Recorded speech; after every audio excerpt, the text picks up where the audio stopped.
Good morning. I'd like to go ahead and call the 128th meeting of the National Petroleum Council to order. I promised last night we'd start promptly at 9, and I think I just barely made it, so we'll start off there. Before we get into today's agenda, I think it's appropriate that we start this meeting with a moment of reflection and really celebration of a life well lived. This past Friday, we lost a former member of the industry, a friend of many here on the council, and a great American, the 41st President of the United States, George Herbert Walker Bush. There are many ways to describe. I was trying to think of what comments could I possibly make about this great American, and none of which really do him justice for the person and the accomplishments and contributions. But three phrases that I can distill down into 11 words I thought likely resonate with all of us. One is a fine human being, a life of service, and a remarkable life. And I would ask that you please stand and join me in a moment of silent prayer and reflection on the life and legacy of President Bush.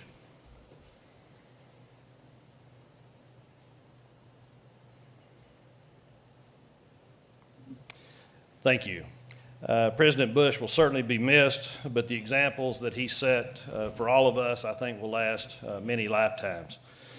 So with that, again, I want to welcome everyone, members of the council, honored guests, and members of the press and public.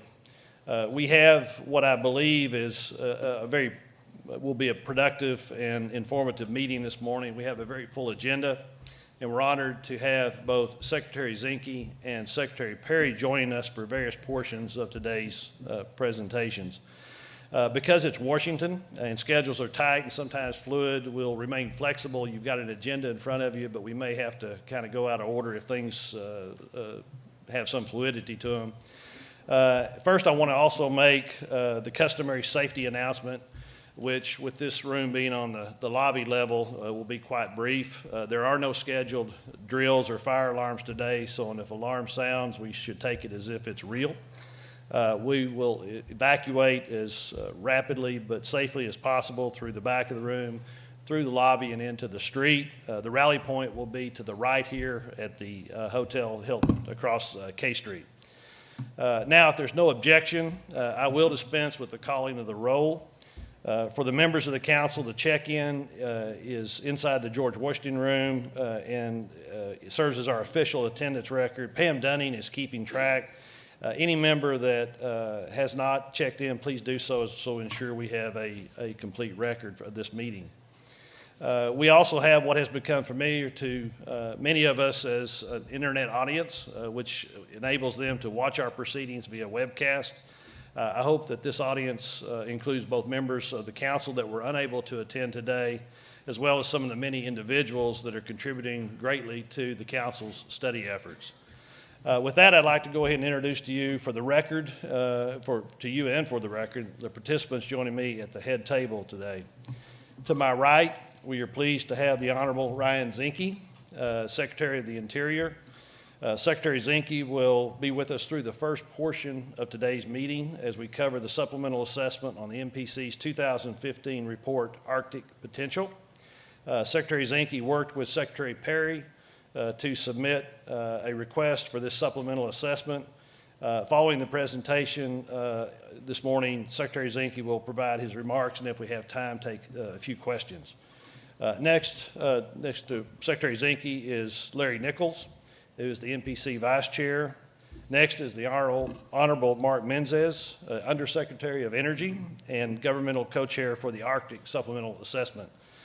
Then we have the leaders of the Arctic Supplemental Assessment themselves. We have Darren Woods, and then next to him we have John Mingé, who heads up the CCUS study, and Alan Armstrong, who then heads up the infrastructure study, and then Marshall Nichols, who's the executive director of the MPC.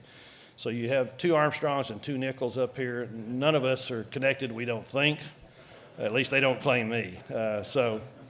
And as I said later, the Governor Perry will be joining, Secretary Perry will be joining us later in this morning. If you can't tell, I'm from Texas.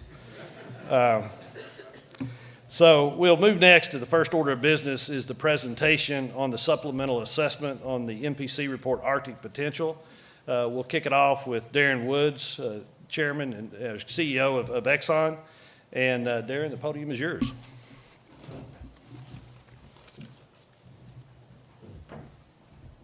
Thank you, Greg. Good morning, everyone. Secretary Zinke, Undersecretary Menezes, fellow council members, and invited guests. As you're aware, in August, Greg received a request from Secretary Perry for the NPC to conduct a supplemental assessment of the 2015 Arctic Potential Report. This request resulted from a series of briefings the NPC held with the Department of Energy and the Department of the Interior.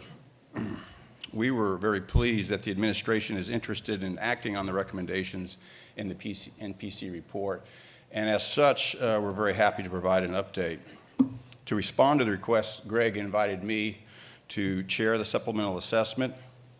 I reactivated the steering committee and the coordinating subcommittee from the 2015 study. Last week, the steering committee met and reviewed and endorsed the results of the supplemental assessment. A presentation package was distributed by email on Friday, and you will have a hard copy in the folders in front of you. Now, as you'll hear, the 2015 report has stood the test of time, and the findings and recommendations in the original report remain relevant today. Perhaps most importantly, since 2015, there has been substantial drilling activity that demonstrates continued advancements of well control and oil spill response technology in Arctic environments. In light of these advancements, we will include additional recommendations for specific regulatory changes to enable the use of this technology to promote safe, environmentally responsible, and prudent exploration and development of U.S. Arctic potential. So on behalf of the coordinating subcommittee and the steering committee, I'm very pleased to invite Carol Lloyd from ExxonMobil, who is the chair of the coordinating subcommittee, to the podium to present the results of the potential supplemental assessment. Carol?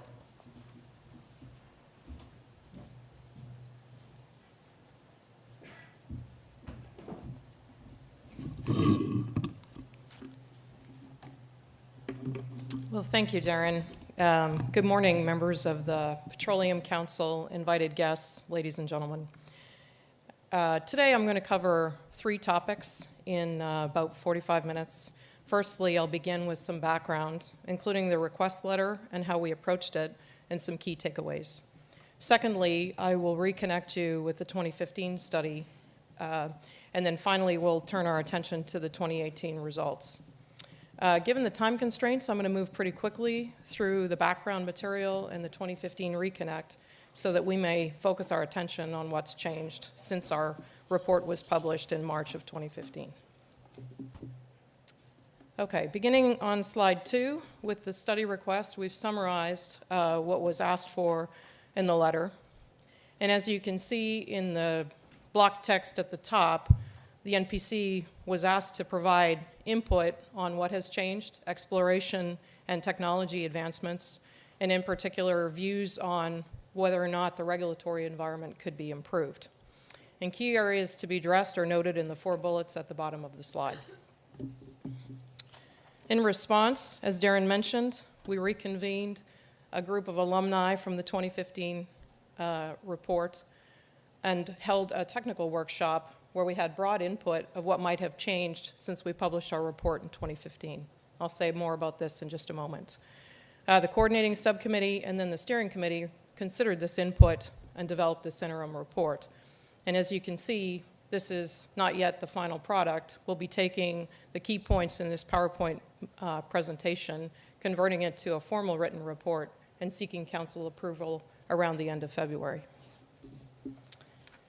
Our workshop was held at Rice University at the Baker Institute on October 31st and November 1st. As you can see, we had broad participation with 45 participants from industry, all levels of government, and a few non-government organizations. We organized the discussion into panel discussions addressing the areas of inquiry in the Secretary's letter. Key takeaways, and Darren outlined just a couple. Since the 2015 report, there has been a lot of activity, exploration drilling activity in Arctic conditions, and technology advancements. The 2015 findings and recommendations remain relevant. And in the third and fourth bullet, whereas the 2015 study recommended further study to gain public confidence of technology for well control and safe and effective exploration and development, in this case, based on the technology demonstrations that have occurred since 2015, we're going to be making recommendations for regulatory changes directly.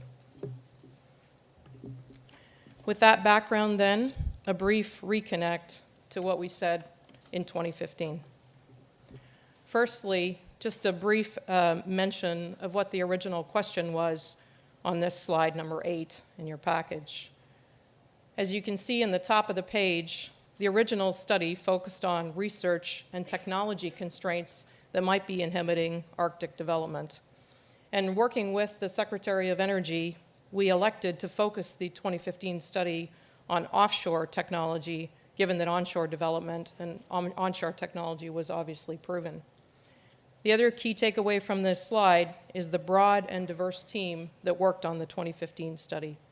Over 200 participants from 105 organizations. Those organizations represented were about half from industry, about 1/3 from all levels of government, and the remainder from academic and non-government organizations. The original report represents a consensus view, and our commitment and our work to date, we are committed to continue that with the 2018 supplement.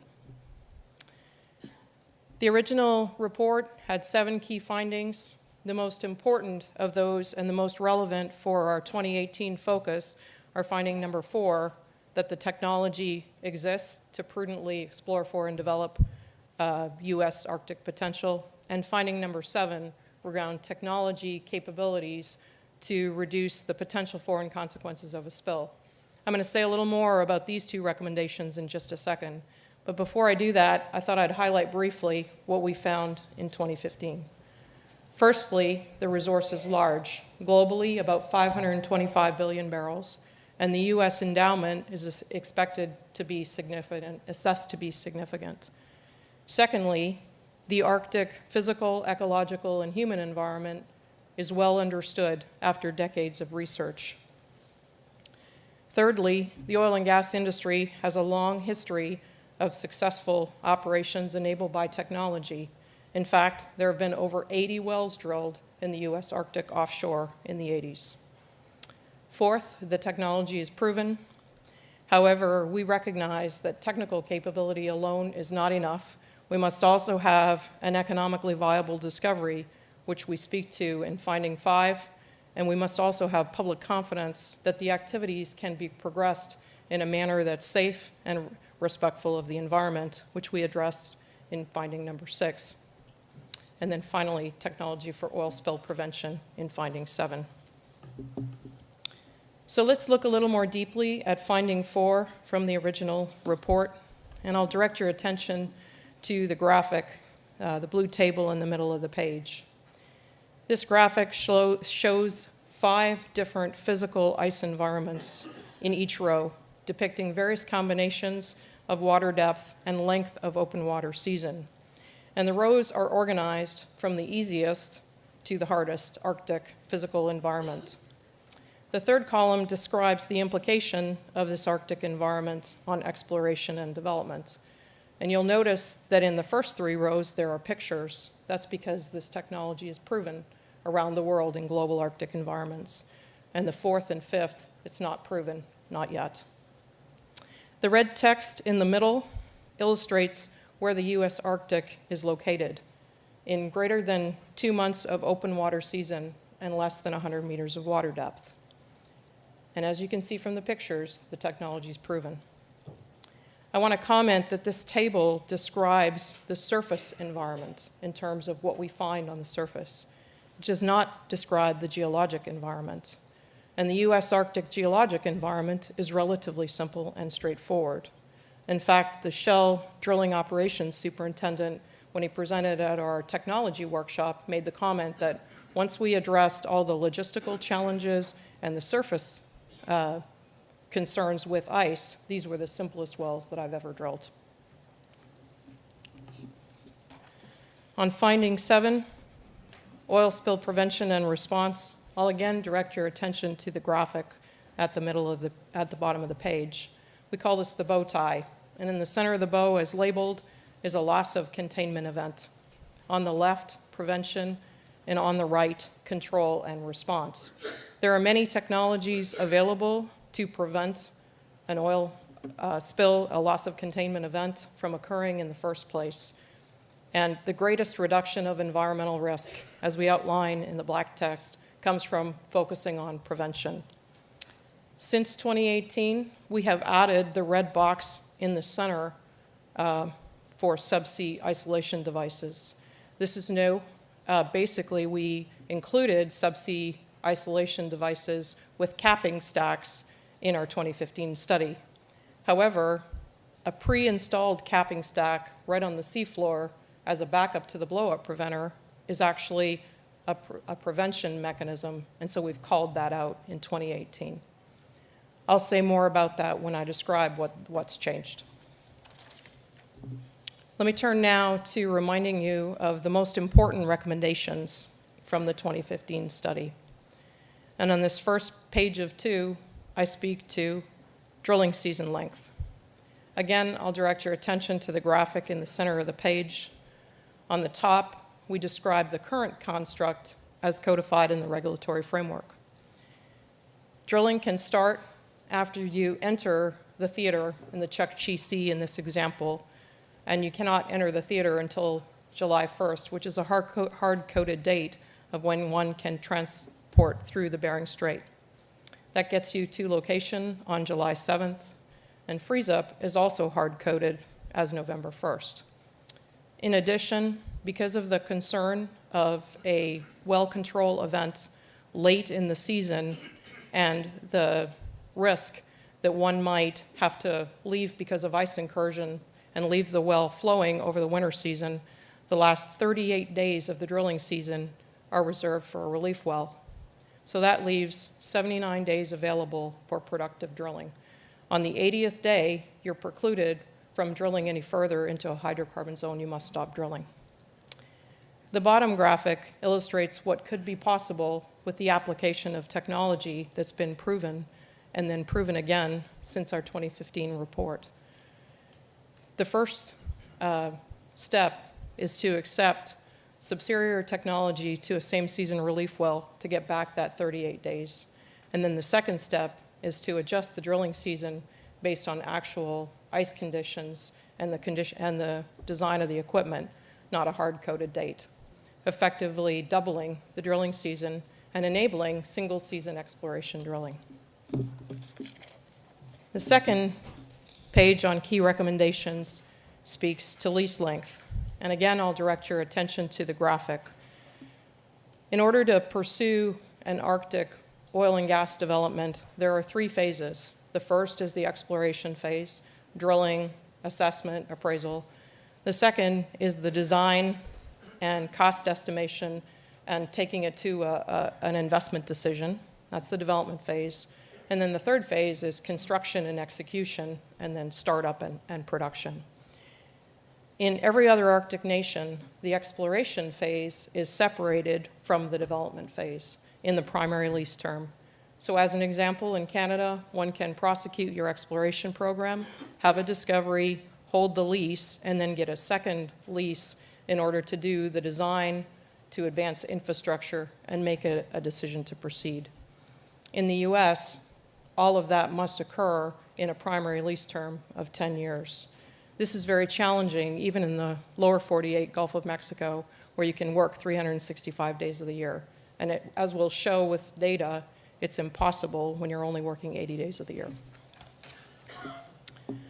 Okay, so what's changed since that report?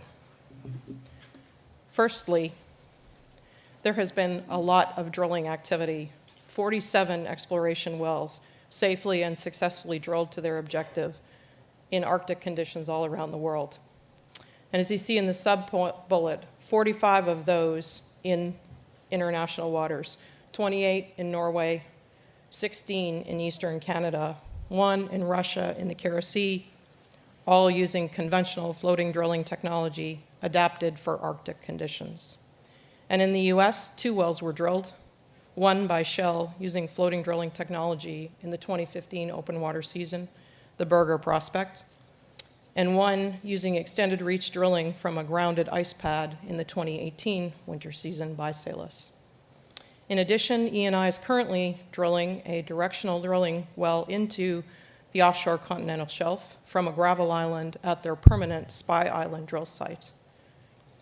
Pictured at the bottom is a very interesting picture of the 2 rigs. On the left is the West Alpha, which was used by ExxonMobil in the Kara Sea, and on the right is the Polar Pioneer, which was used by Shell to drill their Berger prospect.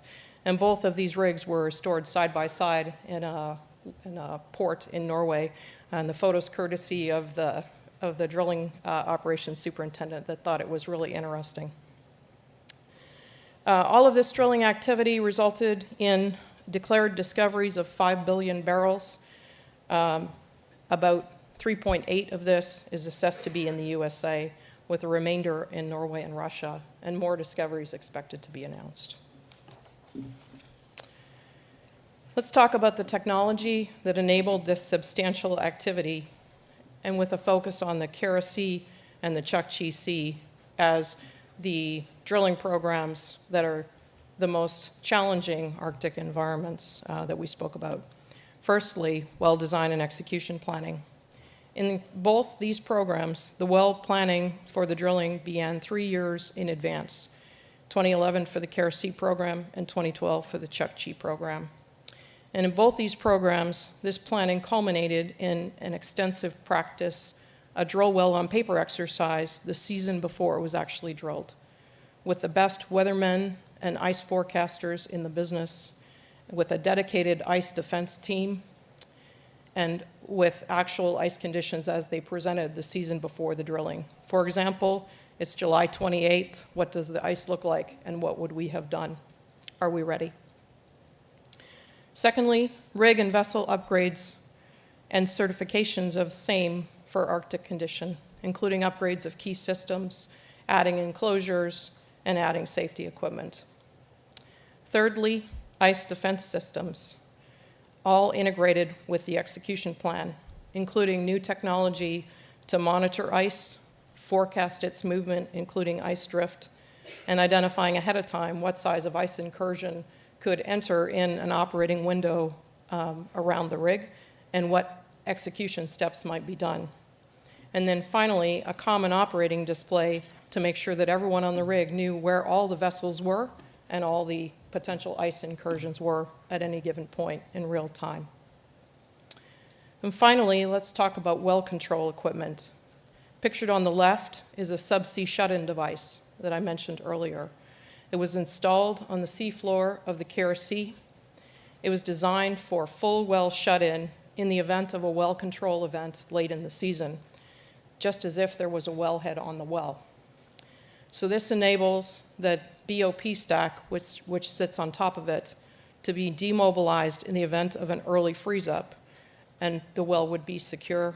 And then in the following summer season, the rig would return and enter through the top of the well, just as if you had a wellhead on the well. Basically, a pre-installed capping stack. The picture is actually taken from a deployment test conducted in Norway prior to operations in 2014, witnessed by the Russian regulator in order to get the well permit. On the right is a map of all the capping stacks that have been designed, developed, tested, and staged around the world since 2015, 11 in total, including the subsea isolation device. And these capping stacks, none of them have been required for well control events, but they've been positioned to be ready in the event of a well control event. In addition, BOP designs and technology have advanced as well. Higher pressures and temperatures, increasing ability to shear thicker drill pipe and thicker wall drill pipe and pipe in any position, and better control systems with more redundancy. In summary, significant technology advancements on the well design and prevention side of the bow tie. Let's turn our attention now to spill response, where there have also been substantive advancements. The Arctic Oil Spill Response Joint Industry Program, which was underway in 2015, concluded in 2017. And that study found that oil spill response methods in warmer climates are as effective or better in Arctic conditions. With 9 companies participating, 40 years of research, 6 fields of study, substantial technology advancements in monitoring and detecting oil in ice and under ice, significant field testing, including a test of chemical herders and in situ burning in a purpose-built basin observed by academics at the University of Alaska Fairbanks. Response technologies work better in Arctic conditions than they do in southern climates for 2 reasons. The presence of ice slows spreading of a potential oil slick, and lower temperature keeps the higher ends in solution longer, giving you more time to respond with dispersants and in situ burning. And similar to southern climates, mechanical recovery, which is the tool of choice for very small spills, is simply ineffective for large spills, and therefore regulatory reform is needed to enable the use of all tools in the toolkit. Continuing on with oil spill technology improvements, we wanted to highlight the significant number of response exercises conducted in Norway, as outlined in the first bullet. And we call out 2 Arctic relevant demonstrations, including actual release of an oil spill in open water.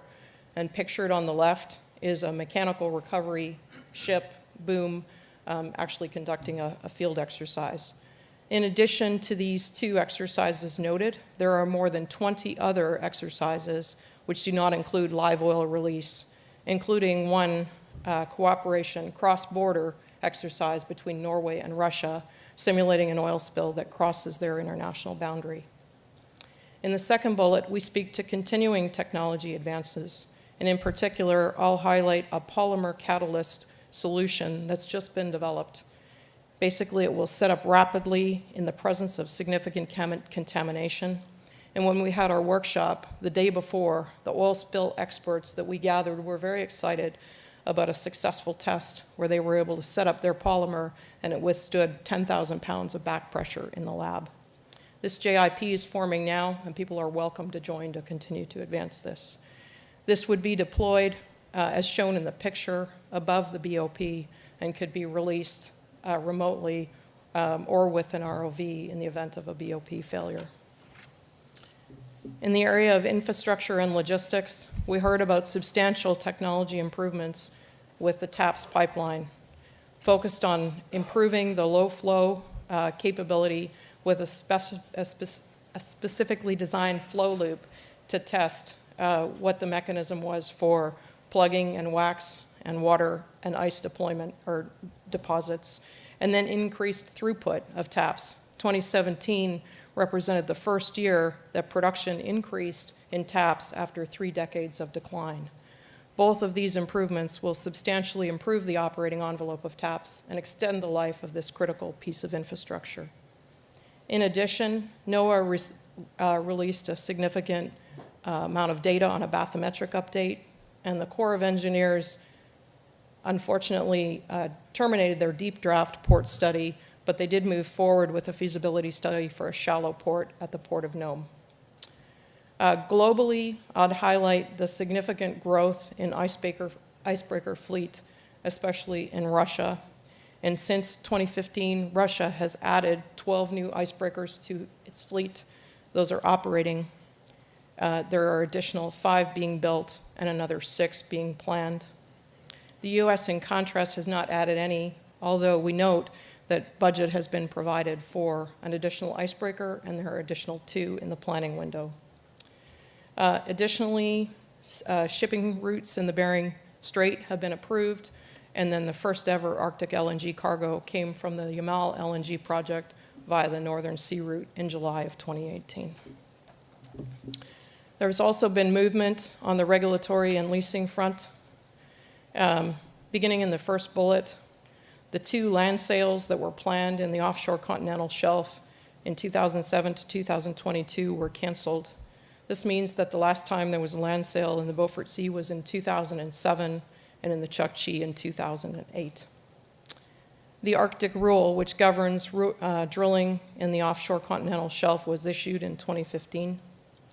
Shell turned over their Beaufort Sea leases to the Arctic Exploration LLC, and they recently received a suspension of operations, which is technical lingo for a lease extension of 5 years, which is astounding. That's never before been done. Industry's only been granted lease extensions or termination of lease for unproductive time only in 1-year increments. And I should point out, this is after 5 years of asking for it, 3 which at the hands of Shell, and 2 with the Arctic Exploration Company.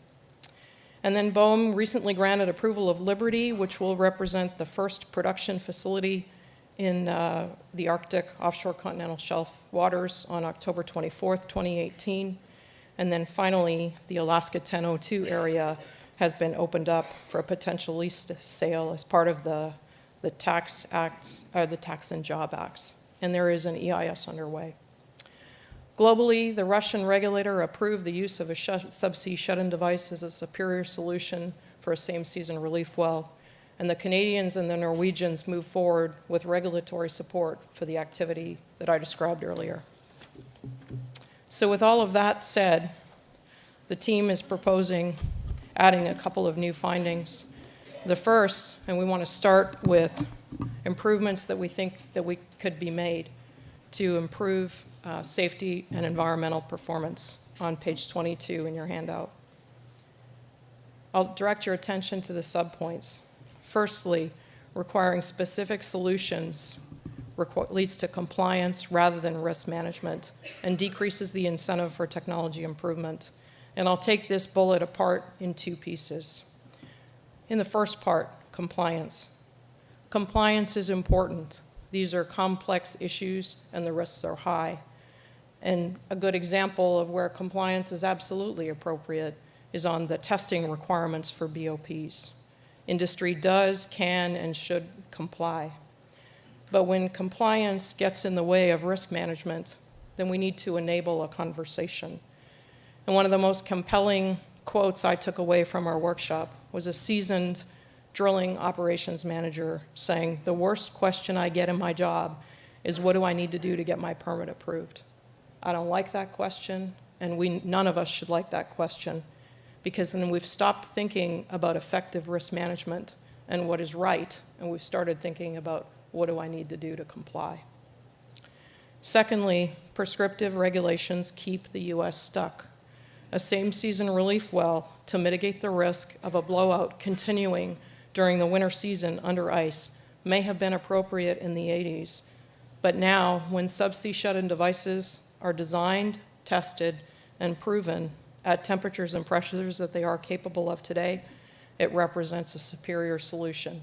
If you're drilling a relief well, the whole time you're drilling that well, you're spilling to the environment. It is not an appropriate solution for the industry, for the communities, or for the regulators.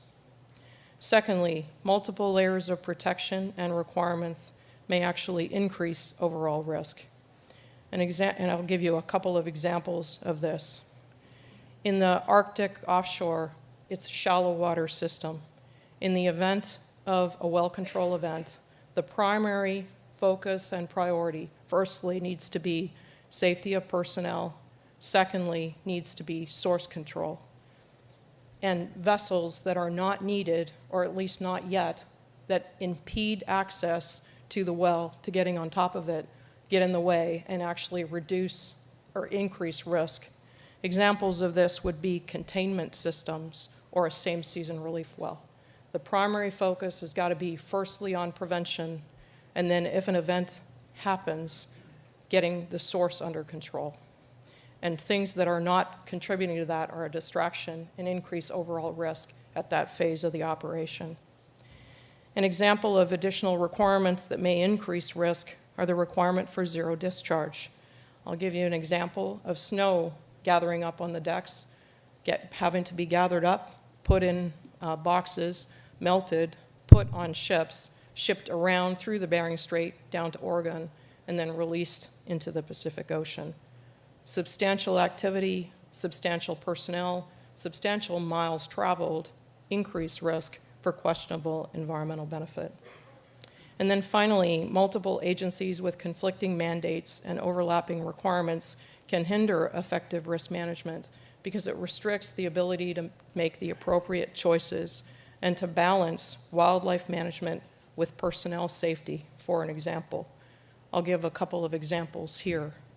The inability to be able to manage ice by breaking up ice to protect the well operation and the drilling equipment because of concerns of the sound for wildlife, and then restricting helicopter flights for crew transport because of a potential concern on wildlife.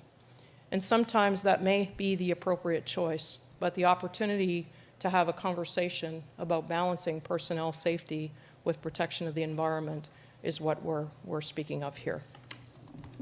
Let me turn my attention now to potential improvements or a finding related to economic viability. And again, I'll break this into a couple of parts. The first is lease terms, and I hit this in my summary of the 2015 study. The graphic, I think, tells a very compelling story. The 10-year basically shows actual timeline for the 3 phases of development I noted earlier: exploration, appraisal and investment decision, and development. And remember that the U.S. lease terms require the phase 1 and phase 2 to be done in the primary term. Compare the red line to the actual duration of Arctic developments in the bottom half of the graph around the world: Eastern Canada, Alaska, Russia, and then finally the Gulf of Mexico. On the top, we create a generic Alaska onshore where you can work more completely around the year compared to the offshore continental shelf. 1 well per season, very challenging. And then if you have to go back for multiple seasons, as you typically currently do with the regulatory framework, impossible to progress even the exploration phase in the primary lease term. The second area of economic viability, threatening economic viability, is regulatory burdens. And the Shell team at our workshop described 23 agencies with overlapping requirements that with no mechanism to talk to each other. And multiple agencies involved is not unique to the U.S. That happens in other jurisdictions as well. Appropriately so. Some agencies have responsibility for emissions, some agencies have responsibility for safety. What's really lacking in the U.S. is the inability of a framework for them to work together. Okay, so what are we going to do about all of that? Before I step into the new recommendations, just a little bit of perspective on page 24, a reminder. The view of the 2015 study was that the technology and knowledge existed to prudently explore for and develop the U.S. Arctic while protecting people and the environment. And the 2015 study recommended further assessment and demonstration of that capability in order to gain acceptance by regulators and other stakeholders, because we recognize that at the time in 2015, just 5 years post-Macondo, we did not have the public confidence just yet. Since 2015, these technologies have been further demonstrated, and I described that in quite some detail. And these demonstrations now form the basis for the recommendations, which include changes to the regulatory framework. So just as I talked about in the findings, I'll hit safety first, and then I'll speak to economics, and I'll speak about regulatory effectiveness, lease length, and lease terms, and season length. And then I'll finally close with infrastructure recommendations. Beginning with safety, we recommend a coordinating body be established for federal oil and gas regulations, permitting, and environmental review, similar to the Alaska Office of Project Management and the Canadian National Energy Board, with the authority to better prioritize objectives and troubleshoot issues across agencies. Secondly, the Arctic offshore continental shelf drilling regulations and their implementation should better emphasize prevention and the most effective technologies to reduce risk. Firstly, the use of demonstrated subsea shut-in devices should be accepted in place of a same-season relief well as a superior solution. Secondly, pre-approval should be provided to facilitate rapid response using all tools in the toolkit for oil spill response, including dispersants and in-situ burning, which have been tested and proven as more effective and a better solution versus mechanical recovery. And if you're dealing with an event, then sometimes if it takes time to get approval because of the window of opportunity to act, a delayed decision can be a no decision, and a no decision will have more environmental impact than the pre-approval would. Finally, regulations should not emphasize desired outcomes, but should emphasize improved technologies. And where the authority exists, and there are examples in the regulations to accept new technology, that authority should be used.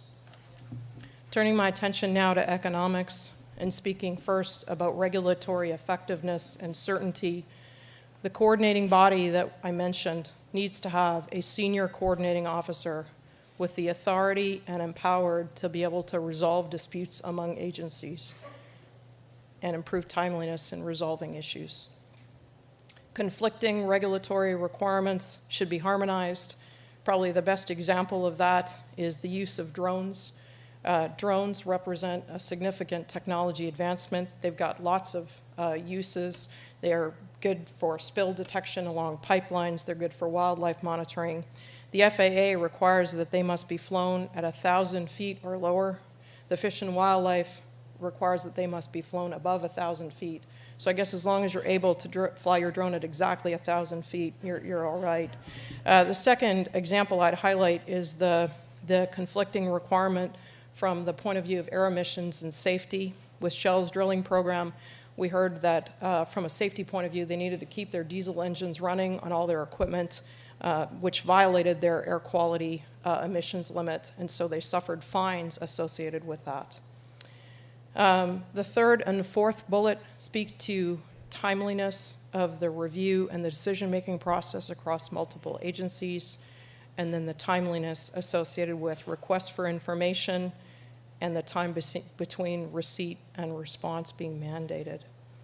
We recognize the request for information process is an appropriate process, just as the environmental review is an appropriate process. It's done in other jurisdictions. In the US, the timelines are significantly longer. And when we write the report, we're working on data to support that.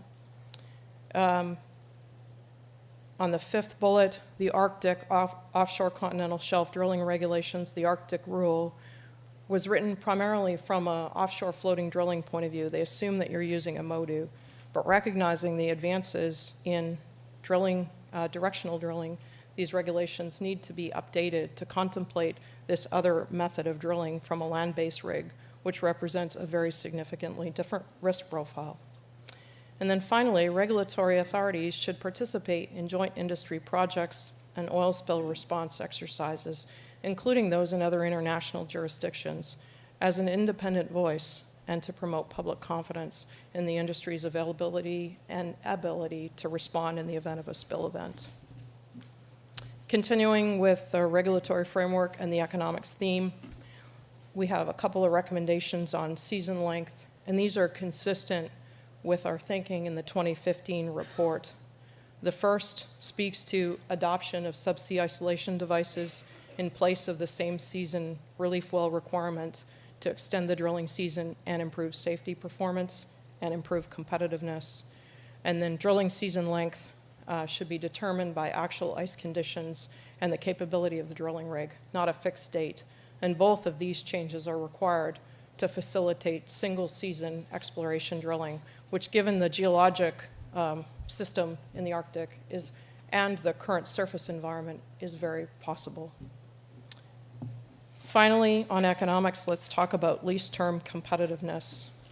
And I illustrated the difference between the US lease terms and the other international Arctic jurisdictions. The 10-year primary lease term is insufficient and needs to be adjusted based on the Arctic working season and extended timelines and lack of infrastructure. Our first recommendation is similar to other Arctic nations, separating the production phase from the exploration and appraisal phase. Our second recommendation is that if we want to continue to use the suspension of operations, the suspension of the time clock, then those could be automatically granted in new leases for non-working time, including weather, litigation, permitting, wildlife management, et cetera. We note in the Lands Act that the Secretary of the Interior has authority to describe economically productive units that are greater in size than the current lease size, which is lifted from the Gulf of Mexico. And as an example, in Mexico, in their Gulf, their lease size is 450,000 acres. The Department of Interior could consider royalty structures to improve economics and promote exploration and appraisal activity. As an example, we look to what was done in the U.S. deep water in the early 2000s and the exploration activity that followed. Unilateral changes should not be made to lease terms after issue. In Section 1 of the lease, there's a note that says the lessee bears the risk that changes can be made unilaterally to the leases after issue. Again, this stands out as distinct and different from other Arctic nations. And then finally, lease sales should be planned and held at regular intervals to promote certainty and effective exploration and development planning. Turning our attention to infrastructure, we recognize infrastructure is important, it's remote, it's expensive, and there are opportunities for synergies. And there are many examples of sharing of infrastructure with Prudhoe Bay, other operators in the TAPS pipeline today. Our recommendations, just as they were in 2015, are to take a broader look forward and do some contingency planning. The other recommendations are similar to what we had in the 2015 report with related to icebreakers and FAA regulations associated with unmanned aircraft. That concludes the presentation, the interim report.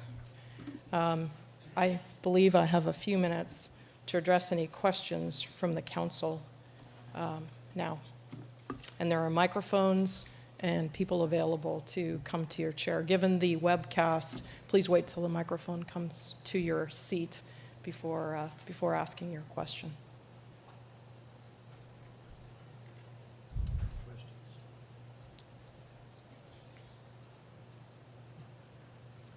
Must be a very thorough report. I should be so lucky.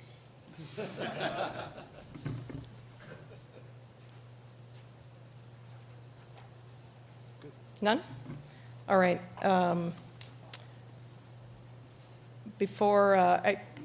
Hearing no questions today, just again highlight that this represents an interim report. And so we would invite feedback from any of the council members via email to Marshall Nichols. His email is listed. And then we will take comments and convert this PowerPoint presentation to a written report. And we look forward to your comments. Before I turn over the floor, I just wanted to take the opportunity to thank the council for your time and attention, and to thank the companies that participated in the supplemental assessment. We could not have done it without your support, and we're depending on your support as we go forward to turn this into a high-quality report, which we hope will be useful to the administration and will stand the test of time, just as the 2015 report has done. Thank you very much.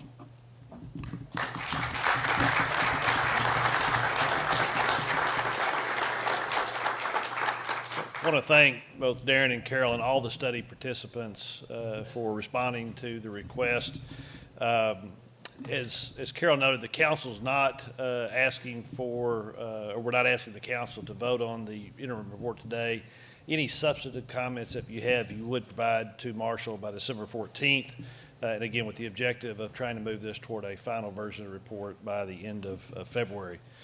So as I noted earlier in my comments, the request for the supplemental assessment was initiated by the Department of Interior in coordination with the Department of Energy and under the supervision of both Secretary Perry and Secretary Zinke. With that, it's now my pleasure to introduce the Honorable Ryan Zinke, Secretary of the Interior. Ryan Zinke was sworn in as the 52nd Secretary of the Interior in March 2017.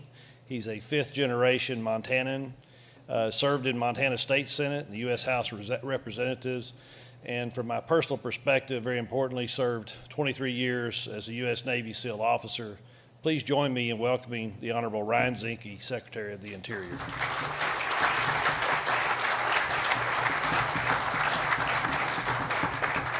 You know, people ask me what was easier, being a SEAL Team 6 commander or a secretary, and I would say actually a SEAL was easier. Because as a SEAL, you know, when people shot at you, I could shoot back. I think it's important, those that, and I see a lot of familiar faces out there, but I think it's also important to kind of look back and review why it's important on our energy field. And I would say really three reasons. One, environmentally, I can tell you it is better to produce energy in this country under reasonable regulation than watch it get produced overseas with none. And most of you in the industry, and you see it, but if there's any doubt, I'd love to take people on a tour of the Middle East and Africa and show them how not to produce energy. There is no doubt that American innovation, technology, we lead the world. Secondly, you know, economically, you know, what's driving the economy? In many ways, it's you. When you have reliable, affordable, abundant energy, and you look at what we've done as a country, you know, 11.6 million barrels a day. First time in 60 years, we're exporting liquid natural gas. There's at least a dozen liquid natural gas facilities that are being either in the works for that have been permitted or soon will be permitted.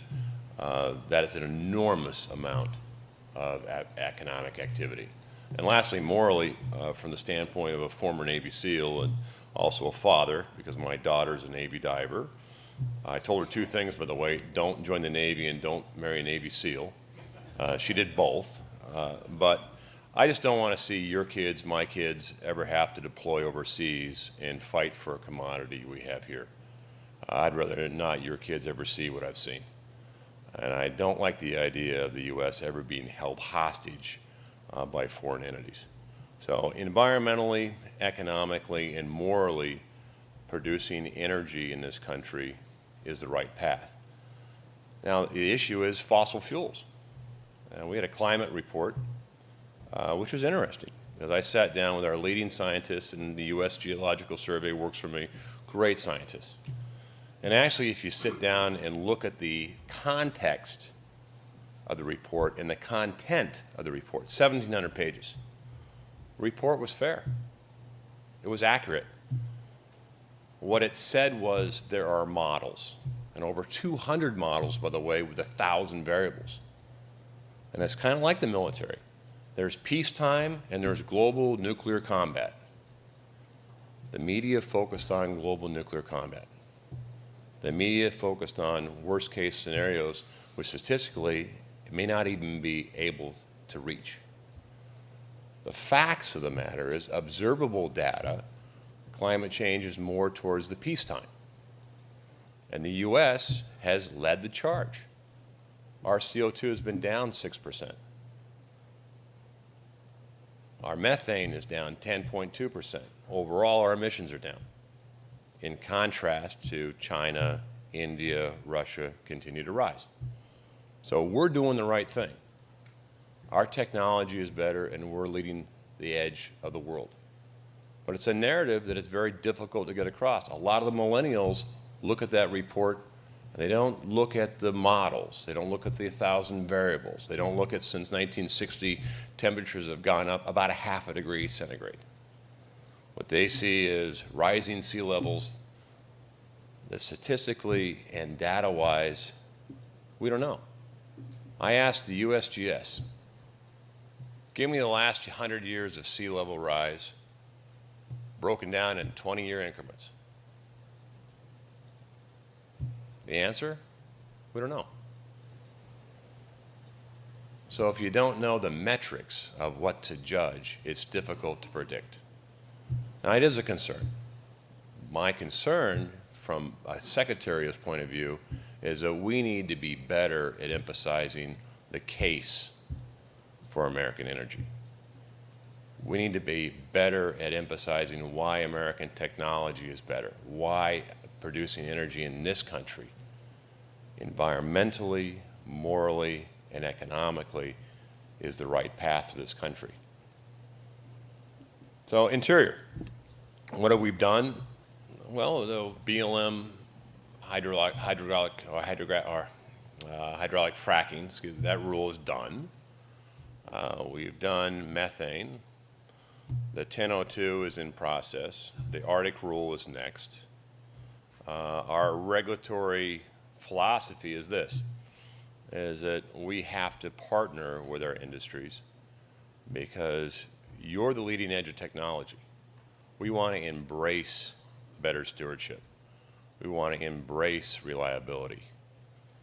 In order to get there, we have to understand the technology, and in order to understand it, quite frankly, we have to work with you. So I've been criticized by saying we want to work with you.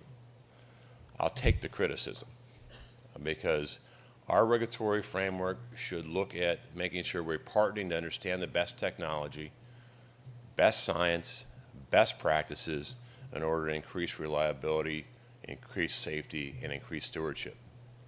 And when rules don't make sense, in some cases are put in place to be an adversary rather than a partnership, then this is a conversation we have to have. And you know that some of these rules have been put in to be an adversarial role. Is that I don't want our government to be adversarial on anything. We should work together for higher purpose, and certainly the higher purpose as a nation is to not to be held hostage, is to do things right and show other nations this is how good governance should work.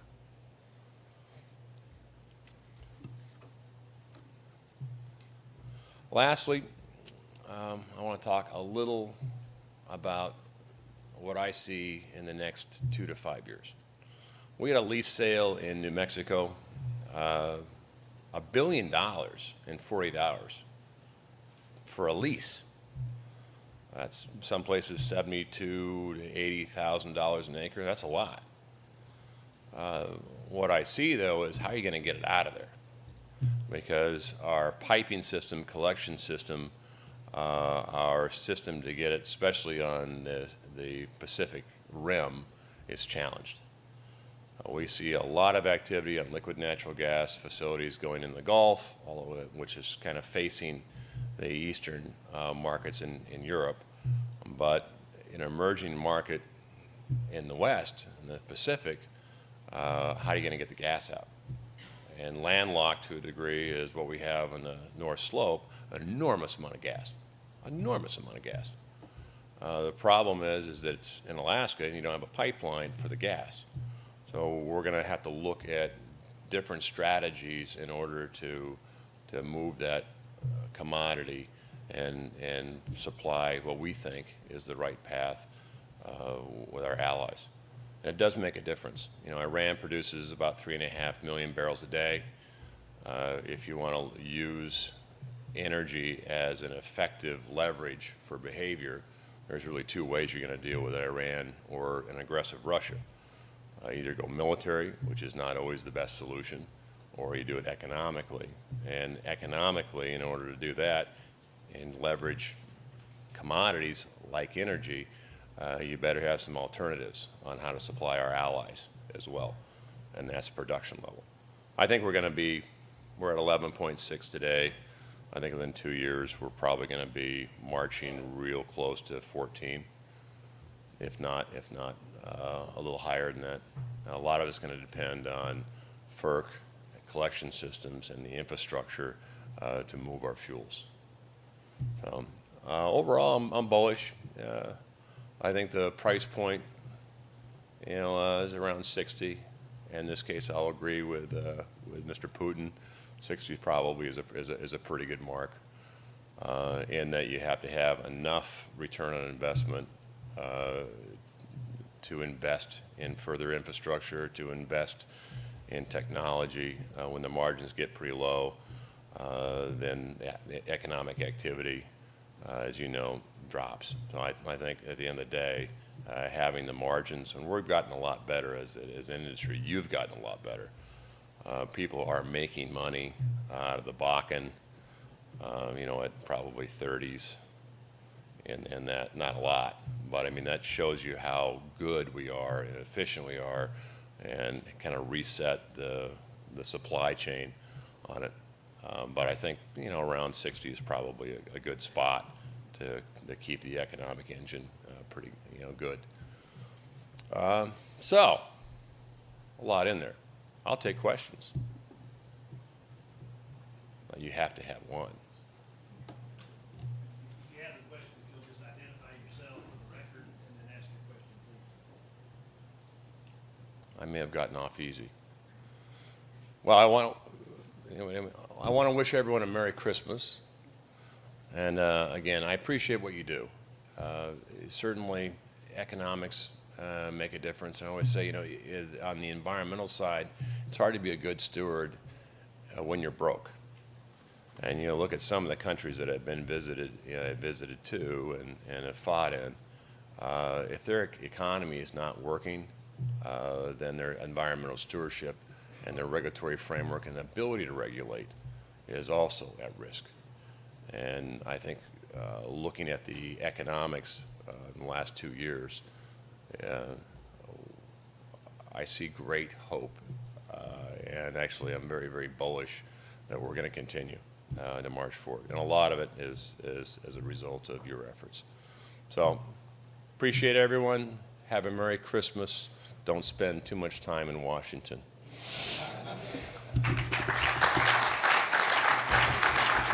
Pleasure.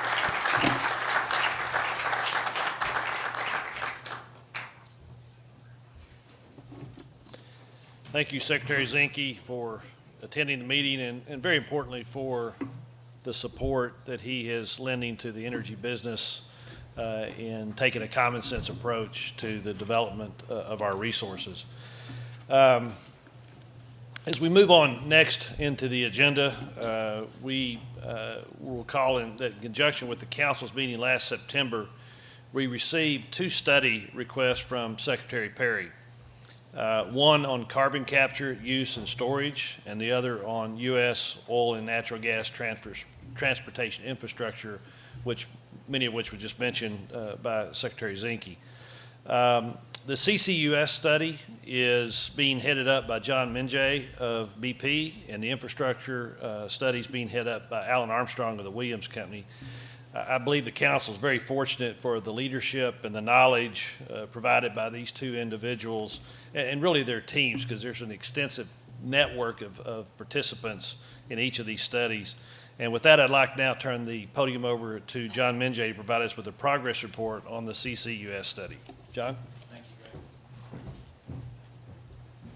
Thank you, Greg, and good morning, everyone. Here's a quick progress report. So it'll be different than the report out that Darren and Carol gave because they were going into findings and close to recommendations, and they're closer to the finish. This is a progress report, which kind of high level. What is it we're doing? What are our guiding principles? What's the structure that we're using? Who are the participants and leadership? What's the timeline? That kind of thing. So that's what I'll be going, and we should be able to move through this fairly quickly, and then have time for questions if you'd like. So this title, it says I'm the former chairman and president. That is accurate. It doesn't mean that I've left BP though. I'm still employed. And I'm in a transition plan where I'm going to chair this study, do a few other things for the company, but at the end of this, I'll retire from BP and move on. So what you'll find is in the timeline at my very last slide, I'm very focused on completing this project in September because it fits my personal timeline as well. Here's the letter that Greg received from Secretary Perry. really within this letter, it asks for a roadmap. And a roadmap for what the U.S. government could do to drive CCUS at scale going forward. There were 5 key questions that he asked. So, you always have to start with what's the oil and gas forecast? What's the energy demand, supply, demand, and what are the environmental benefits that you get from carbon capture, use, and storage? What are the barriers? Research and development, technology, infrastructure, et cetera. What are those barriers, and what needs to be done to overcome them? How should success be defined? What actions can be taken to establish a framework that guides policy? What regulatory, legal, liability, and other issues should be addressed? So, when I first looked at that, and Greg called me up and said, "John, would you lead this project?" I said, "Yeah, this looks pretty simple. No problem." And boy, was I wrong. It's a challenging, complex study. There's lots to it, and thankfully we've got wonderful support from the government and from all of you. And I'll show you the diversity of our team later. On reflection, when I first started, I'm not a carbon capture, use, and storage expert. I primarily came up through the upstream side of the business and then went into general management, had the opportunity to work all over the world. But as I came in and started getting up to speed on this subject, I was pretty surprised, and I was aware of the technology and aware of some projects. But what I was surprised by was just how deep the knowledge was and how people had spent 20 plus years of their career really focusing on carbon capture, use, and storage. And the number of reports. One of the first reports that I read was a study that was written in 2010. It was an interagency government report. I think there were 16 or 18 government agencies that wrote it. It was an inch thick, at least. I probably didn't look at all the backup materials, but and then you start finding there's a report after report after report, and I'm not saying that those reports could fill the room, but there have been a lot of reports, there's a lot of expertise, and then you look at, and there's been a lot of time, and then you say, well, how much progress is there? How much has really been implemented? How many dollars have been invested? And it's really pretty small. There's only, depending on how you count, there's only 16 projects that have been implemented. The only real business case there is for carbon capture, use, and storage is where you have high purity CO2 going into EOR. Not much else has really gone, and I'm not taking away from projects like the Petronova demonstration plant, which is a success, and others. A lot of the CO2 that's used, I was surprised, a lot of the CO2 that is used in EOR comes from CO2 reservoirs. It's not even anthropogenic, and so I looked at that and said, wow, a lot of expertise, a lot of technology, a lot of effort, more and more consensus of how important this is to the energy transition, to the dual challenge, however you want to look at the future, but not a lot of horsepower to the rear wheels here. And so my reflection as the chair was, what's going to be different about this study? And I really felt that from Secretary Perry was, in terms of the roadmap, I need a short, medium, and long-term plan, something that will work, because where we've been in the past really has not made the progress that we should. America has an abundance of resources. We have an abundance of industrial technologies and skill. We could be a leader in this. So that's really the starting point for this project and how myself and the team have been looking at it. And so here's really the issue. It's, define the pathways leading to CCUS deployment at scale. Now, we haven't defined what is deployment at scale. What I can tell you today is that there are 16 projects. They abate about 29 million tons per annum of CO2. It's pretty tiny. It's pretty small. So one of the things we've got to do, and it's one of the requests, is define what does success look like and what does scale look like. So we will do several things in this study. We'll evaluate the entire value chain, all the way from capture through to the use and or storage, through diverse industrial sectors and fuel types. So we'll look at, our sector and EOR. We'll look at the power sector, both gas-fired and coal-fired. We'll look at different fuel sources, oil, gas, coal. We'll look at the full value chain in this study. We will establish the business case for CCUS in the United States of America. We'll look at a broad range of factors that are consistent with the Secretary's letter. He lists them all out. There's technology, legal, regulatory, economics, a number of different things that we need to look at. We're going to focus primarily on accelerating the use of carbon capture in the United States, but we want to look at that from a standpoint of learn from abroad, make sure we're connected in with what's happening around the world, but how could the U.S. be a leader? And how could this impact jobs and technology and help us to take a leadership position here? And then finally, I mentioned it, but it's to deliver an actionable set of recommendations. One of the things that I've tried to do, and I've asked the team to do, is look at every one of these reports.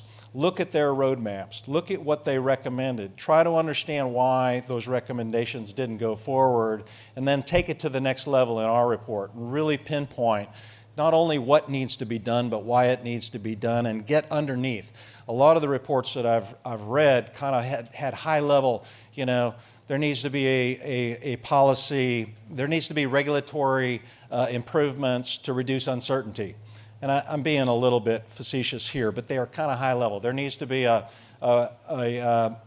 price on carbon, but then nothing else. So what happens if there's not a price? So we need to actually look at across the complete chain, different options, short, medium, and long term, and really try to be specific to meet the request of the Secretary. The guiding principles, this redefine, that's a word that we chose because of my context up front, which is there's been a lot that have been done in this area, but what do we need to do in terms of redefining CCUS value in terms of energy security, economic growth, jobs, in addition to the environmental benefits? There's more and more consensus of how important CCUS will be in the long-term future, from now out to 2100. There's more and more consensus about the dual challenge. There's no doubt that energy demand in this world is going to continue to grow. And it's growing because there's more people, and there's more people that are going into the middle class. And there's a strong demand. And they want reliable, affordable, and secure energy. There's more energy in this planet than will ever be produced. And they all come with different price points, and they come with different carbon footprints. At the same time, the world and different geographies are asking more and more to create more energy with lower emissions. It's a wonderful challenge, and CCUS fits right in the cross-section of that challenge, and so this is a project that's timely. A number of the experts that I've talked to in this also say the time is now. If we miss this opportunity 10 years down the road, we may have missed it, so we need to get this right. We want to maximize the use of prior studies. We want to engage a broad participation from industry, government, NGOs, and academia, including really collaborating and coordinating with the National Coal Council because they've done a lot of work in this area. We want to play to the organizational strengths and get the best, brightest, people that we can to help us. Mention the global perspectives, and we are closely coordinating with Alan and Amy on the infrastructure study. There's two key areas. They're doing the infrastructure study. We're doing the CCUS study. Both of us are going to do an energy outlook. It wouldn't be very good for the one study to have one energy outlook and the other one to have a different one. So we're going to link and coordinate. Another one is pipelines. If you're going to transport CO2 from the sources of CO2 to the sinks, EOR reservoirs and stuff that are short, well, there needs to be a look at pipelines. So those are two areas where we're closely coordinating. Here is the committee. There's a steering committee with 9 participants. They're all engaged, and I appreciate them very much. And then there's a study committee, which has got 59 people that have been requested to be part of the study committee. That's about 25% of the council. So far, we've gotten very positive feedback from the study plan, from the work plan, and we've got 100% support for the study work plan, the timeline, the guiding principles, et cetera. As Darren said and as Greg said, where the work really gets done is in the coordinating subcommittee. That's Carol from the previous one, leads the Arctic study. Well, the person doing that for us is Cindy Yielding, sitting in the second row, so you can thank her, buy her a coffee or whatever afterwards. But a lot of heavy lifting, and her co-chair is Steve Winberg, who is right sitting next to. Well, I'm glad you guys are sitting next to you. You're still friends. But we've got a great coordinating subcommittee with good balance, and they spend a lot of time, and I appreciate them very much. So how did we organize? We looked at previous studies. The organization is critical because we've got a lot of people involved. So essentially, we have 3 task groups. There's, and they're the ones in the light yellow across the top. You got the energy outlook. That's being led by Jason Bordoff. You've got technology, CCUS technology, which is being led by Roxanne Walsh from Southern. And you've got the enabling factors for deployment being led by John Gunn from ExxonMobil.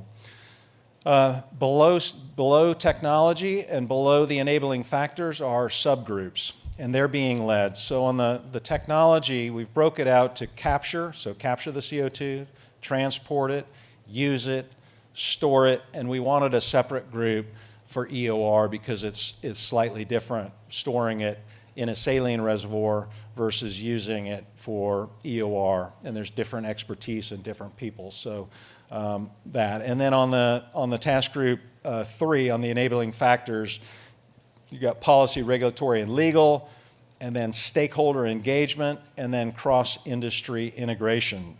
We've had several comments of how important it's going to be to get the stakeholder engagement right, because for whatever reason, there is some negative connotation of CCUS, and that's not going to help us as we try to advance the technology. I would say right now where we are, and is that there's enough work on energy and emissions landscape to write the report, and that team is actually writing now. Technology, there's 16 projects. I've told you there's a bunch of different reports being written, so that's pretty much ready to go, and those reports are being written now. The real focus area of what's going to differentiate this study for the NPC is really in the work that we do in the enabling factors, and also the integrative economics and the roadmap. The roadmap actually taking those enablers, looking at the economics, and then putting the roadmap together for Secretary Perry and his team. And so we're focused on getting as much as we can done now on the energy outlook, get the technology understood and done so that we can focus on those critical areas, because that's what's going to differentiate this study. Whoops. Here's I mentioned the participation list is diverse. It's kind of, you can see it in the pie chart.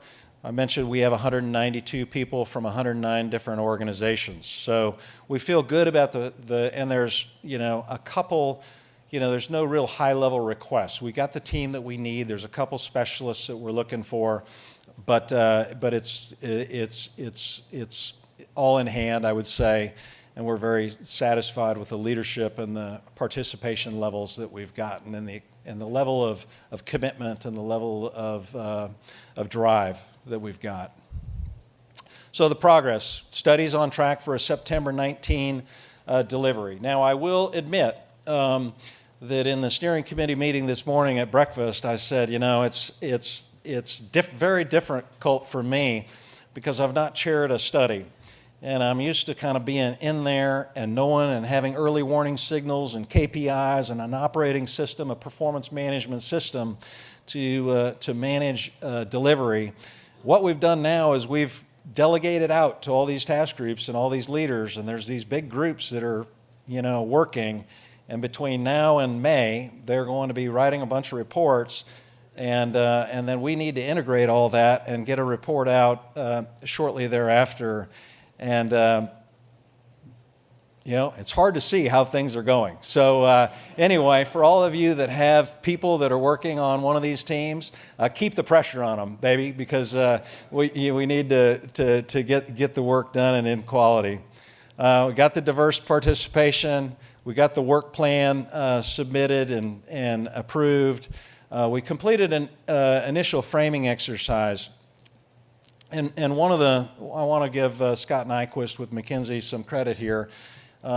They were, as I was looking at my own transition from BP, we were talking about what we're going to do next and having a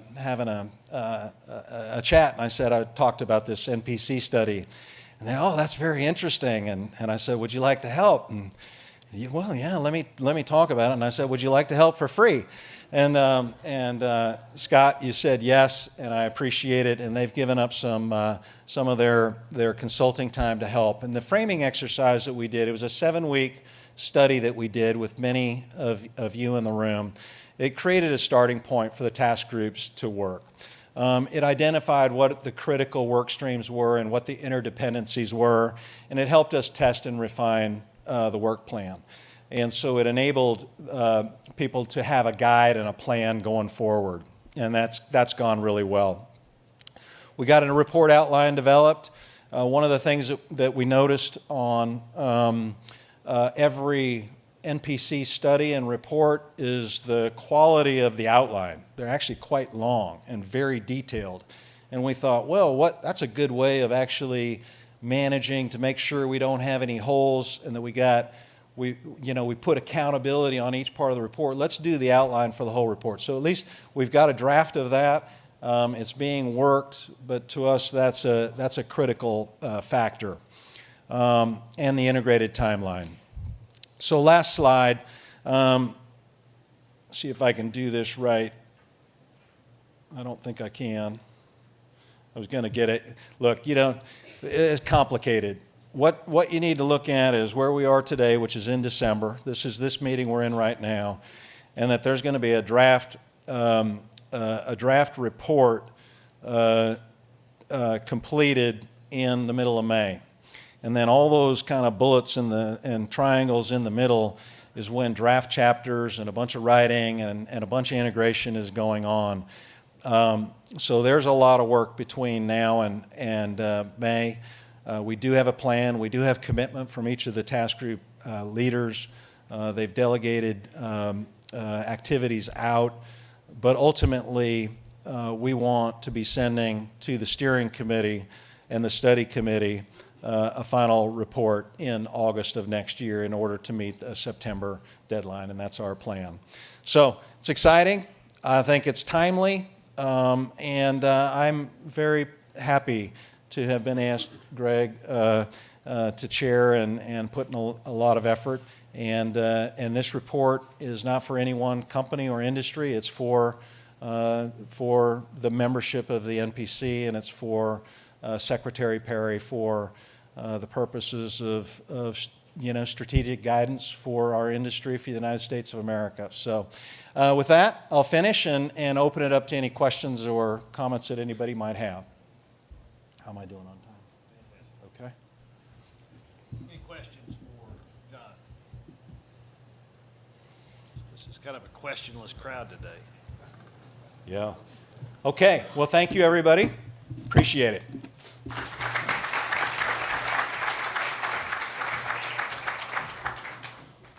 So we're doing good on time right now. We're moving right along, pretty much on schedule. The final study report today is on infrastructure, and the committee chair is Alan Armstrong. And for those that are familiar, and you kind of heard it from Secretary Zinke, we've got a huge resource base and very positive outlook for the developing that and production levels in line with, roughly what he was saying, 14 million barrels plus. One of the significant gating items on that is, do we have the infrastructure as we hit these record production levels that never been seen before in the United States? And that's the massive undertaking that Alan and his team are working through. And I think a little bit like John has realized it is, in fact, much more complex than it appears on the surface. With that, I'll turn the podium over to Alan Armstrong to give you a report on the status.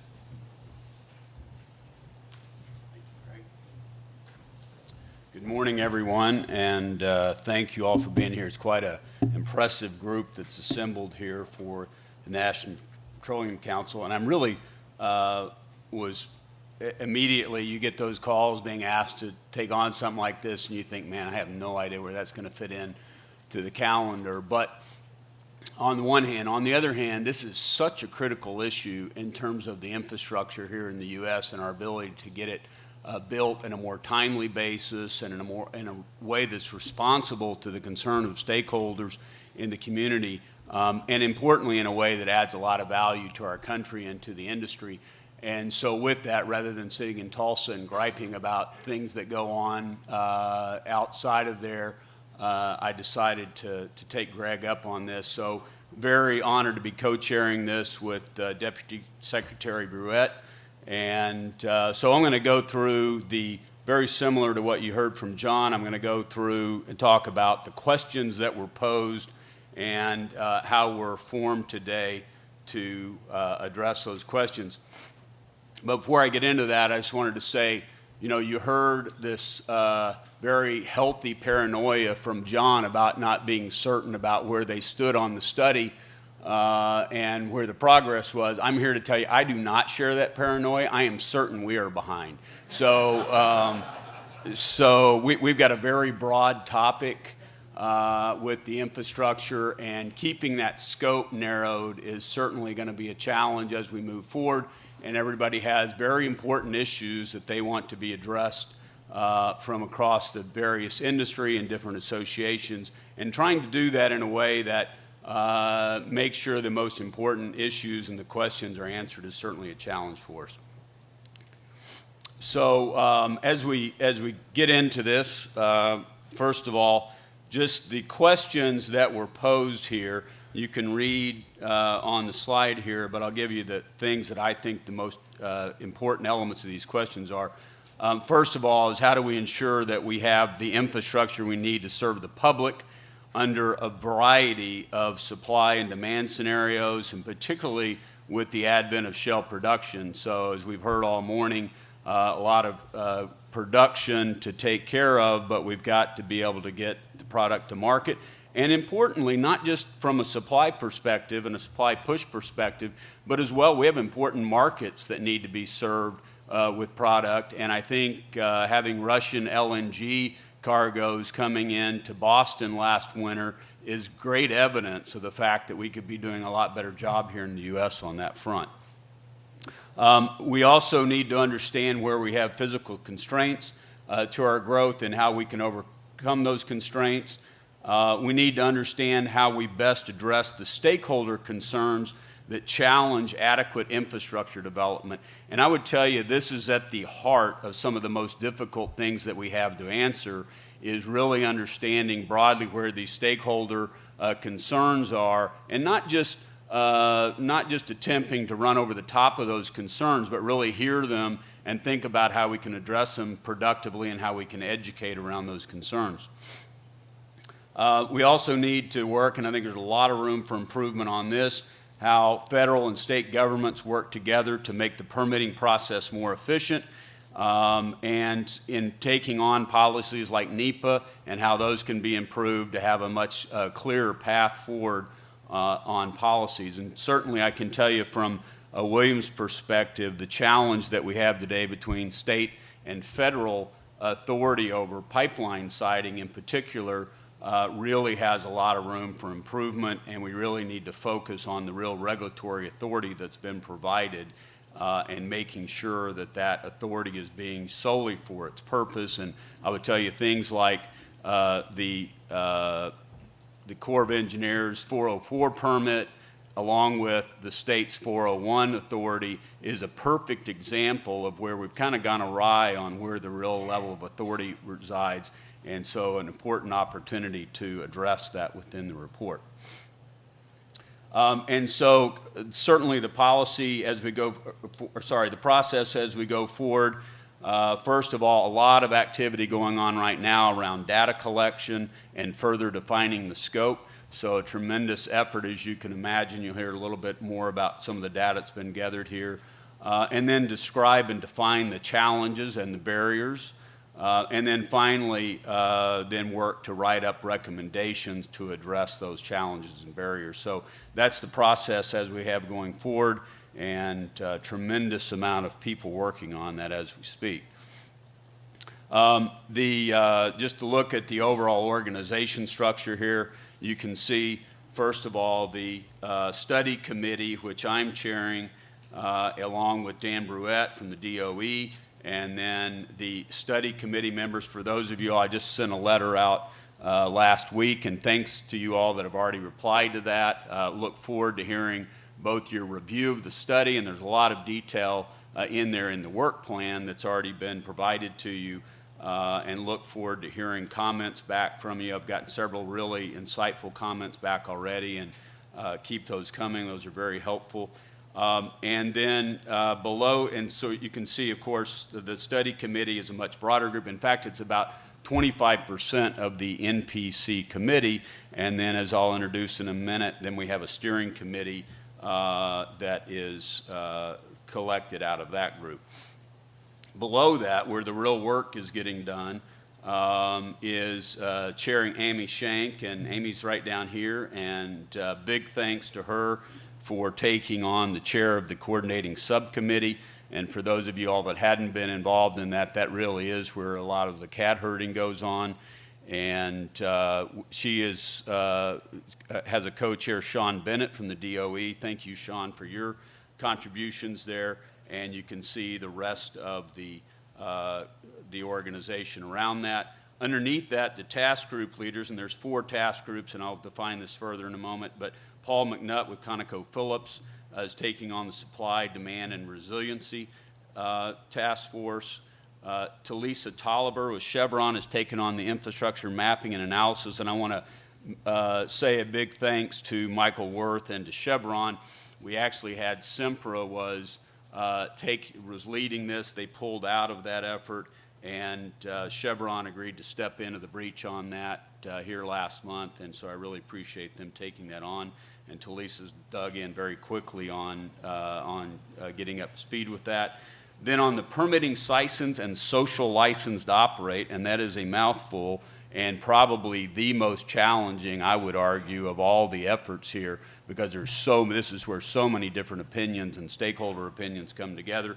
Mark Jebbia with Williams and Maria Dunn with Phillips 66 are heading that up. And then finally on technology advances and deployment, which is really kind of a very interesting area because there are a lot of things that can be done when you really dig into it on the technology side.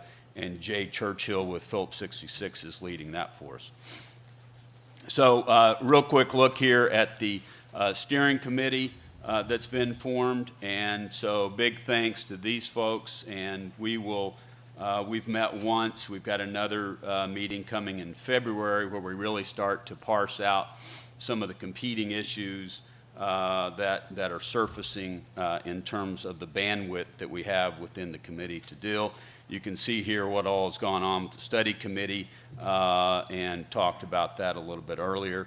The coordinating subcommittee here, this is a fantastic group of folks, a lot of expertise on this list, and very thankful for the energy that's come forth in this group today. But I can tell you this is a pretty powerful team here in terms of their knowledge and their access to resources throughout the industry and the government. Looking at the study team composition, so this is the coordinating subcommittee and the folks that are populating the effort below that. And so you can see here that we really have worked to have a variety of input from folks. And so we've got about 144 members now within the team from 69 different organizations, and that is growing. And if you want to be a part of that, Amy has plenty of places for you to plug in. So we would love to have your support within that team. So now on to just looking at a little more specificity around the 4 different task groups, and you can see the structure here and how that's broken down. There they have 3 different areas: the supply, the demand, and the resiliency. And obviously, this resiliency issue is critical. The technology group is actually taking on some of the issues relative to cyber concerns and so forth around resiliency. But I would tell you that as well, understanding the flows on the systems and the redundancy of our systems is an important area for this group to study as well. And really, probably this is, obviously a lot of opinions, as Daniel Yergin and folks like that could tell you, a variety of opinions to reconcile here within the supply and demand. And certainly we're not trying to say exactly what supply and demand looks like here. We're simply saying under a variety of conditions, including a low carbon environment, all the way to an all-out full production limits here in the U.S. are kind of the ranges of that, and trying to understand the infrastructure challenges that would be associated with that. On the infrastructure mapping and analysis task group, imagine this task, if this was yours, to try to describe all of the infrastructure, starting at the processing plants and at the refineries that are in scope as well, and describing all of the infrastructure here in the U.S. So a major challenge just to describe what we have today, and then as well thinking about, along with the supply and demand effort, thinking about where the need will be for infrastructure in the future.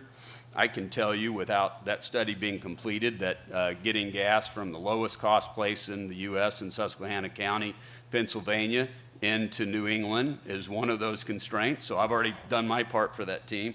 But as well, we're also looking at LNG terminals, waterways, ports, and railroads as well. So very broad overview of the infrastructure here in the U.S. And again, the job here is to assess what we have today and how that will change with the changing supply and demand developments here in the U.S. Excuse me. On the permitting, siting, and social license to operate, again, this is a really large challenge for folks that are in the business of trying to site LNG terminals, pipelines, refineries. This has gotten to be a very big challenge, and sometimes to the point where we're really standing in our own way in terms of reducing emissions in areas. We really are not approaching this, from my vantage point, we're not approaching this from a very educated point of view as we try to site infrastructure that can even further reduce emissions.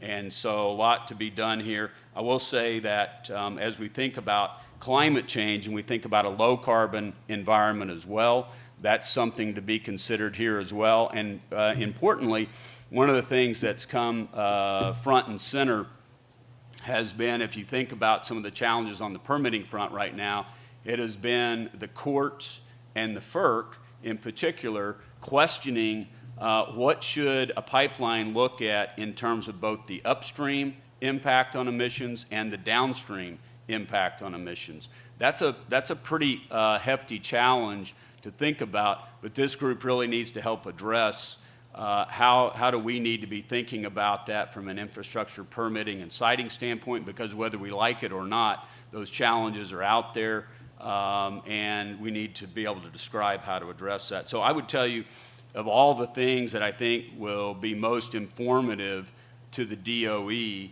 I think this area in terms of how we can streamline permitting and how we can actually address stakeholder concerns in a constructive manner, an objective manner. This is going to be the meat, I think, a lot of the report coming out.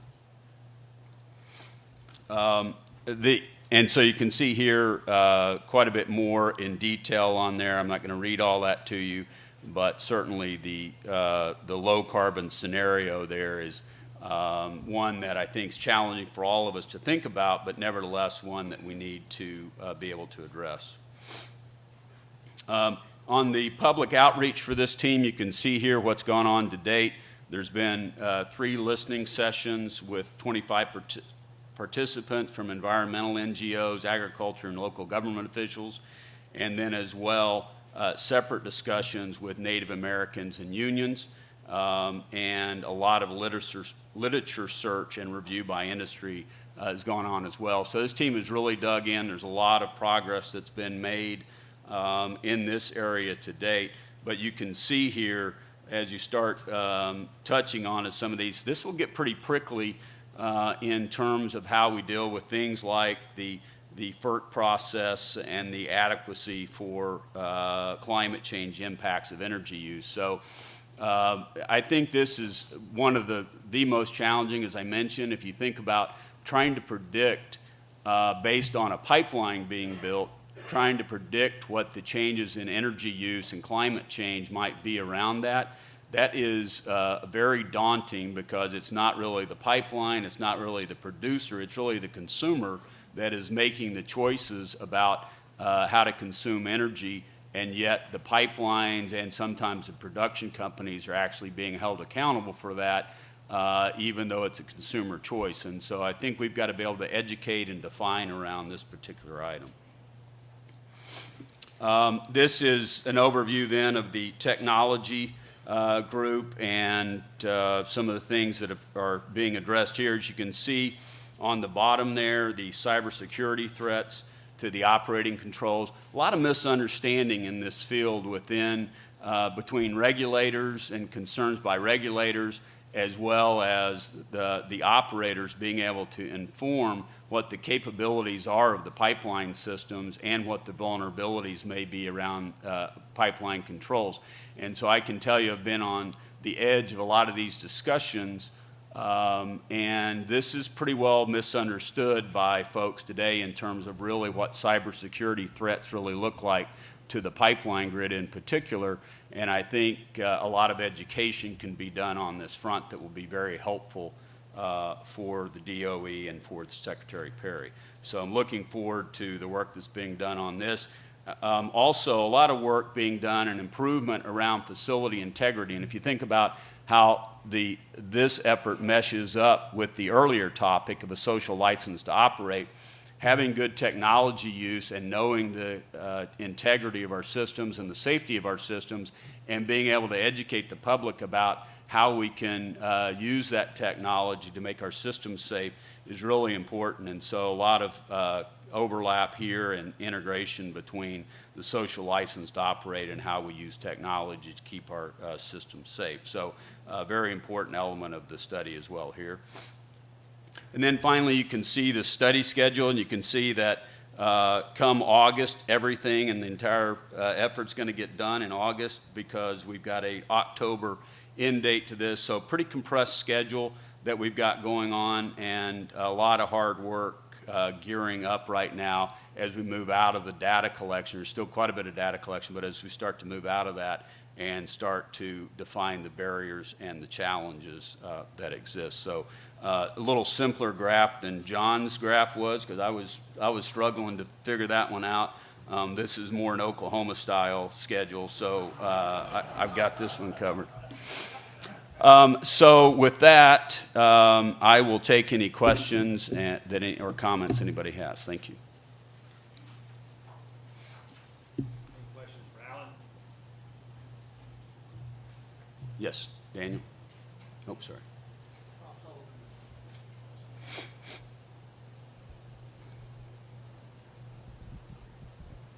Bob Sullivan, CEMEX. Just an observation, recommendation. We constantly hear about, as you addressed earlier, the problem between coordination of between state and federal interests, as well as the constraints placed upon the development pipeline capacity by NEPA. In the 2013 Surface Transportation Law, there was a categorical exemption provided for utilities built along or across a federal aid highway right-of-way. And to what extent is that potentiality being developed when you consider that some of these rights-of-way are quite massive, anywhere from 120 to over 300 feet wide? Is that something that the study is considering as a potential option? Yeah, Amy, I'll look to see if you've understand that level of detail. Okay.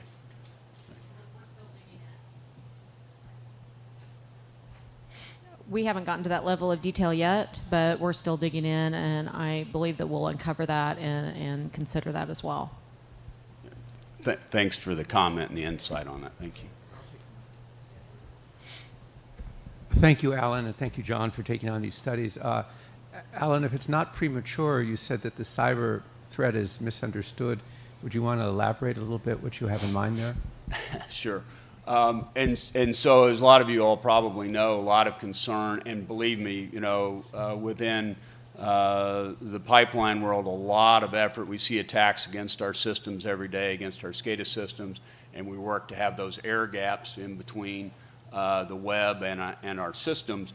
But even without that, there is a lot of hardware, local hardware control that allows these systems to continue to operate safely for a period of time, even if we were to lose some of those controls. And so it would be uncomfortable, but I can tell you that we've had those circumstances within some of our largest pipelines already, not from cyber attacks, but from other system outages.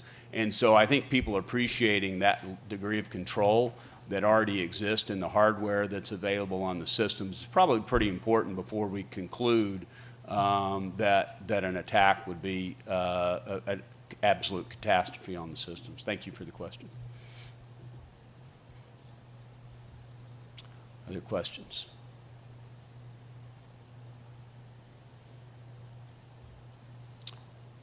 Okay. Hearing none, thank you all very much. And I will just say in closing, we're the study committee. A lot of you all have just started to engage on that. Love to hear your comments. Feel free to give me a call if there's any way that you'd like to contribute further to the study, and make sure that your input is heard and engaged on that. And as well, make a pitch for Amy, who is constantly looking for resources and people that are anxious to dig in and help as we get into the writing phase. So thank you very much for your attention this morning.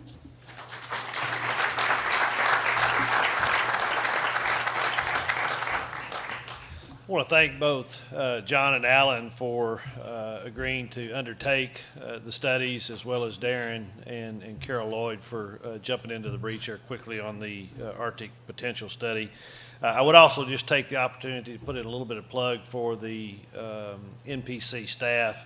If you can imagine, we've got the two studies we knew coming into 2018-19, and then adding the Arctic potential. So as busy as each of the individuals are, then Marshall and John Guy and Jim Slutz are all basically trying to help, I think, what did you call it, cat herding throughout this whole process. So big undertaking this year for the council going into next year, and we look forward to trying to pull this all together toward the end of August, September, October 2019. So the next on the agenda, I don't know if is Secretary Perry here yet. Oh, he's here. So what I'll do is turn the podium over to basically Mark Menezes, who's going to give us some comments, and I think introduce Secretary Perry, so we'll give a chance to hear from both of them. So Mark, if I can.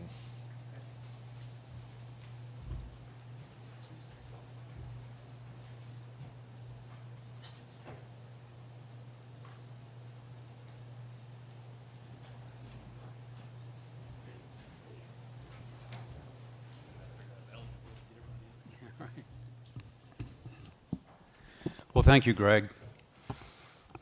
Before I introduce Secretary Perry, whom I'm assured is in the building and on his way to the table, I too would like to thank all the members of the council and the council staff for their hard work and incredible commitment of time and expertise to produce the 3 studies that you've heard so much about here this morning. The first, a follow-on assessment of the Council's 2015 Arctic Potential Report, was requested as a cooperative activity with the Department of Interior, as Secretary Zinke had noted. Now, we both had requested the study because there's significant potential, as we've seen, for Arctic oil and natural gas resources to be part of this exceptional moment in America's history in global energy production and delivery. What's more, as mentioned by both Mr. Woods and Ms. Lloyd, there have been significant advances in Arctic innovations, technologies, and operational experience that will allow us to both grow our economy while protecting our environment. So I applaud the Council for its prompt response to the Secretary's request, and we look forward to your final report, which we hope is produced in February. Now, the Council's ongoing study on carbon capture, use, and storage will also be of significant interest to a variety of stakeholders, certainly to government agencies and policymakers, and importantly, to industry. As explained by Mr. Mingé, the objective of the study is to define potential pathways leading to CCUS deployment at scale in the U.S. as we build on the technology and expertise developed overseas and the opportunities overseas.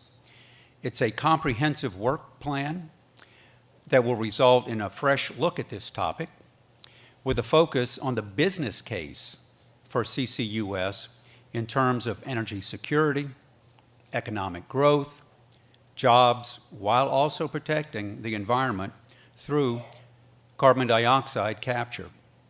So we appreciate your commitment to this study, and we look forward to seeing its recommendations next fall in the integrated roadmap for CCUS deployment and the number of ways it will offer for ensuring our continued leadership in the CCUS technologies. And I too would like to point out and thank you for the roadmap to the roadmap on the last slide of your presentation.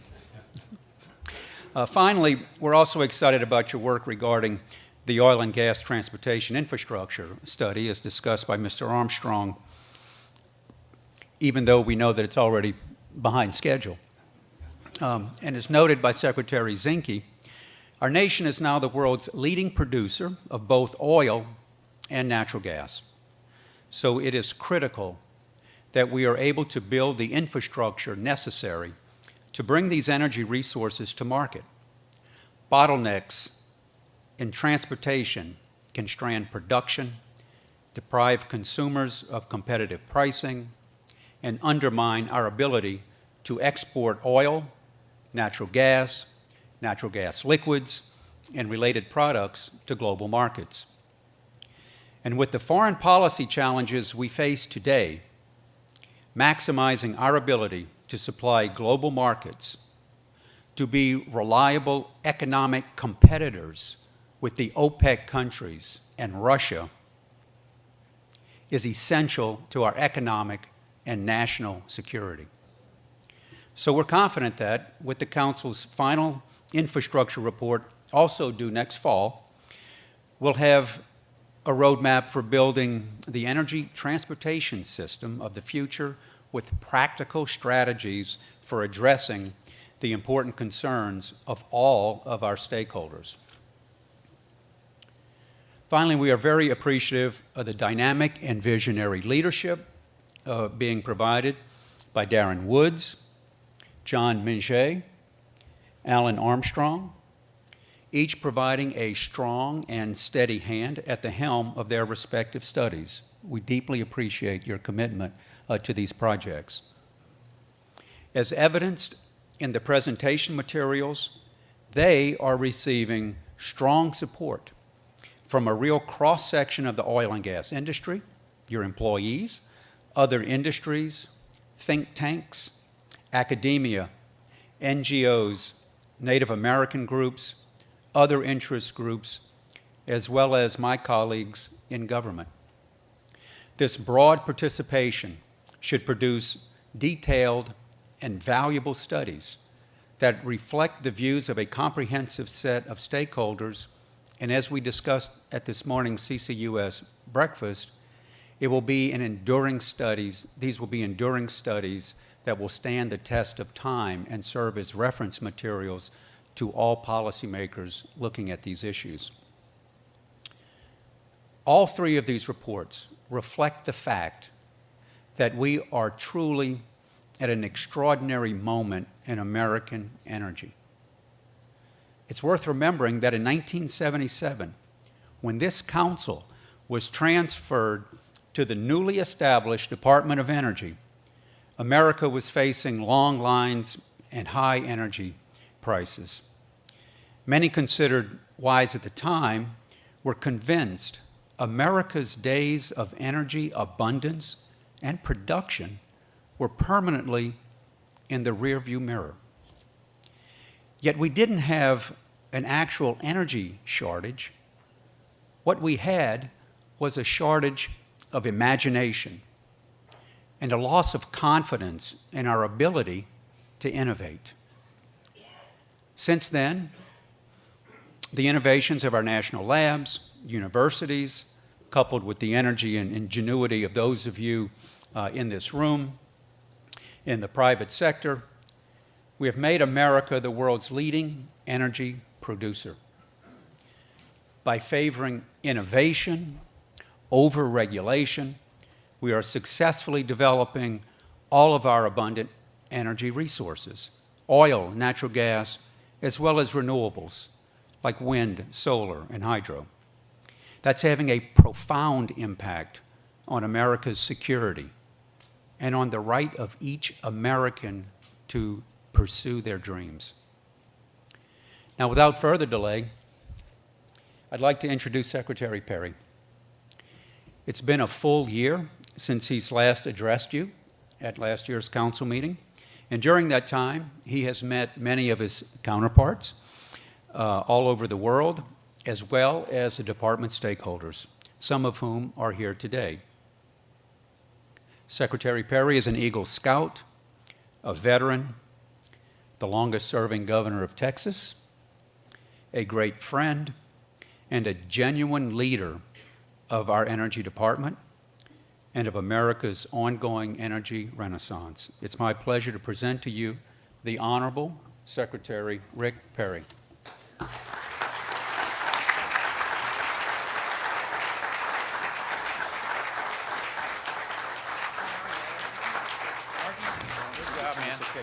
Oh, you're good, Mark. Thank you very much. I was just complimenting Darren on his a very gracious move to wear a purple and flecked with gold tie today to just remind everyone of the historic Texas A&M victory over LSU.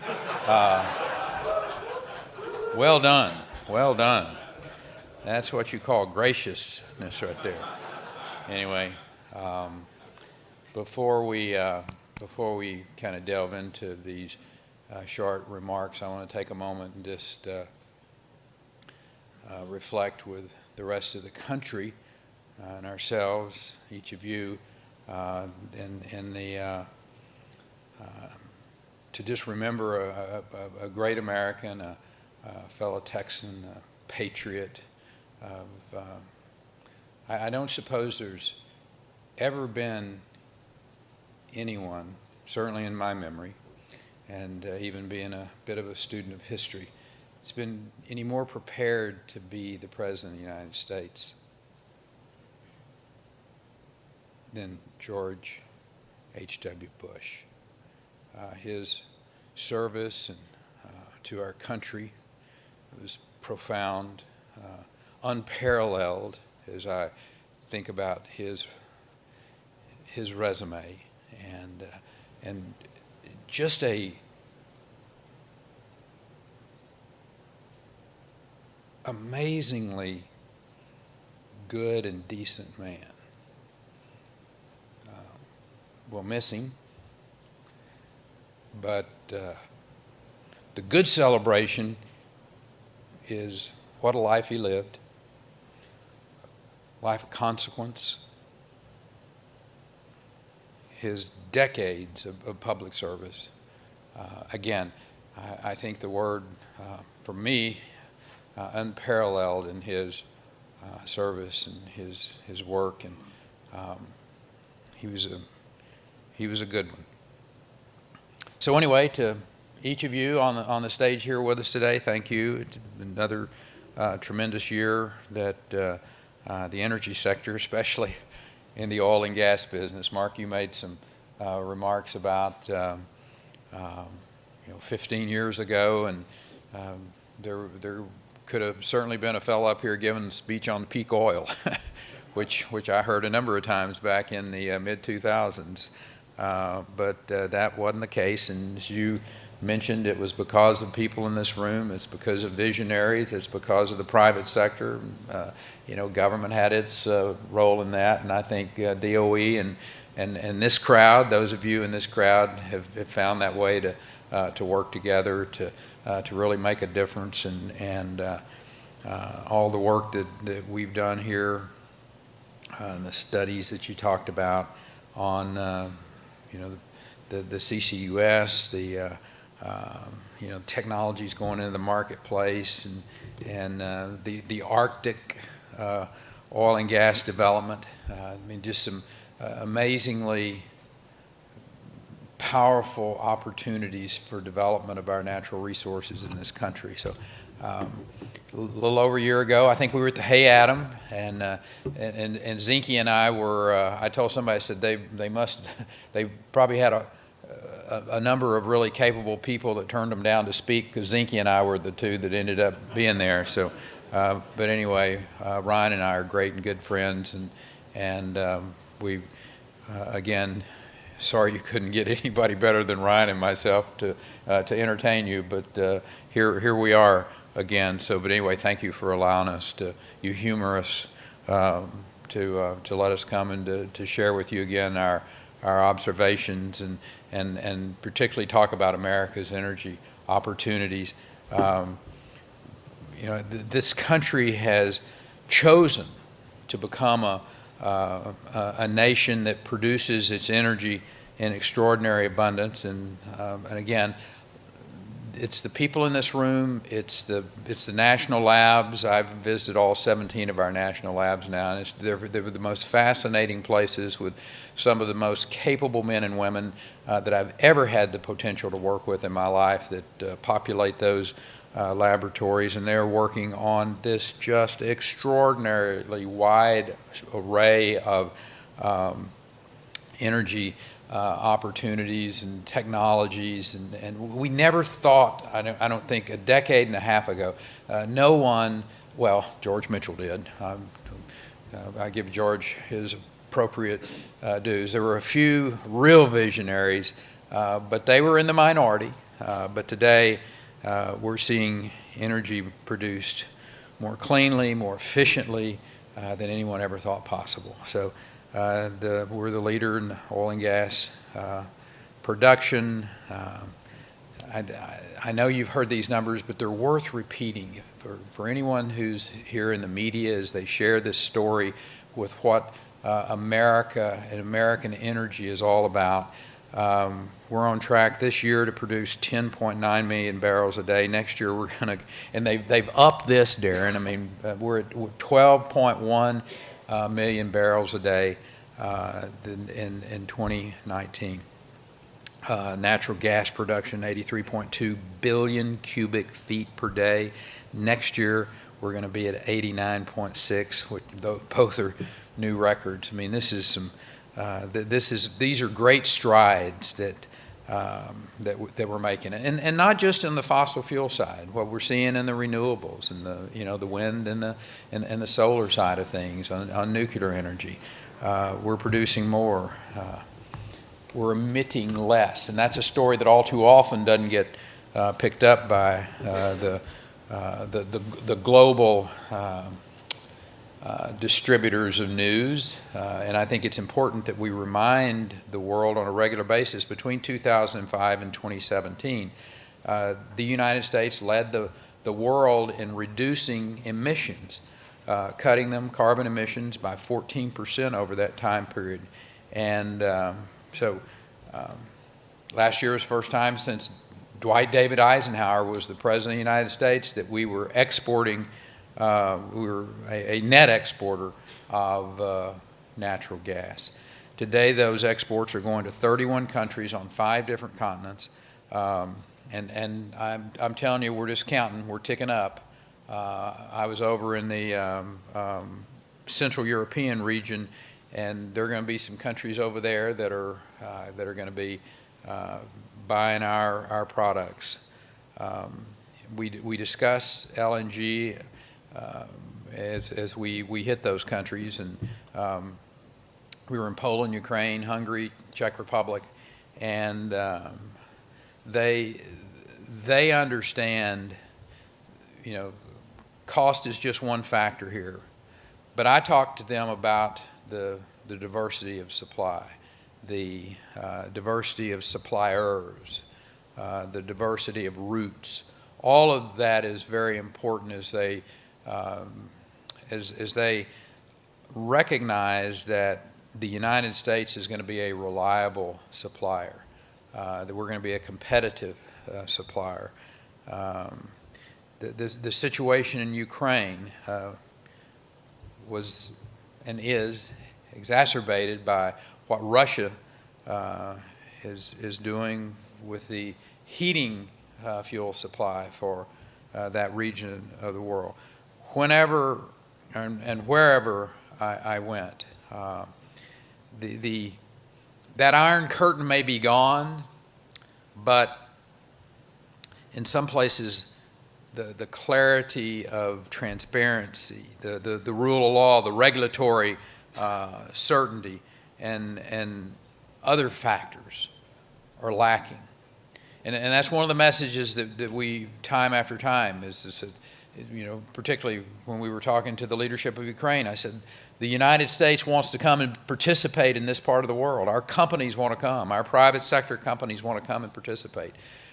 Put into place clear transparency, rule of law, so that people know that when they come and they invest here, that they're going to have the opportunity to succeed. And if you want foreign investors, particularly in the energy sector, for everyone in this room, the key is to improve their business practices. I relate to them, listen, we got the resources, we've got the technology, we got the innovation, we got the knowledge that it transformed our energy sector, and it can do the same in many of those countries in Central Europe. I'm not sure there's been a true appreciation of what over 11 billion cubic feet a day of U.S. gas export capacity can do for those countries. But as Poland and other countries, they sign on, I expect that those countries will begin to appreciate what we can do for them, and there will be substantially more opportunities, particularly for our LNG as we go forward. Already the IEA, World Energy Outlook, projects that by 2025, we will contribute to half the growth in oil and gas input. Mr. Yergin, that's a stunning fact, that you have that type of potential in this country. And the short memory that we have all too often of where we found ourselves 15 years ago, we have come close, I think, to reaching our potential. We've done good work in developing the abundance of the Permian Basin, the Gulf of Mexico. but there's, and I say come close to reaching our potential. I'm not being critical, but I may sound like that football coach from Alabama. That you're close to reaching your potential. Saban, he's always pushing people to do more, to be better. And from some of our perspective, they look pretty damn good already. Kind of. Yeah. Anyway, not to get off subject. So, when I talk about reaching our potential, I'm talking about are there places in the United States where we can do even more? And I'm drawn to the Appalachian region. I'm drawn to that Marcellus and that Utica formation.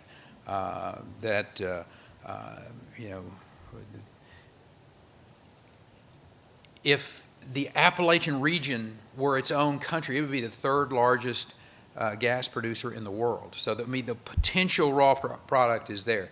So, and they have particularly wet NGLs that can be separated, value added to them, and a real key in developing the feedstocks that can be turned into other products. And unfortunately, even though Appalachian natural gas and ethane are on par with being the cheapest in the world, we're missing that opportunity at this particular point in time. In some cases, we're burning it away. But where they have the means and the infrastructure, producers are simply shipping NGLs out to other regions, other markets. Where they don't, where they lack the infrastructure to store the NGLs or the capacity to use them in other ways, they're simply burning them off. And my point is there's this great opportunity in that Appalachian region, and a part of the world that truly has great need for that type of economic growth, and I think we can do more. And at the request of Congress, we spent a significant amount of time studying the matter, and there's, as I said, there's an amazing opportunity here for us.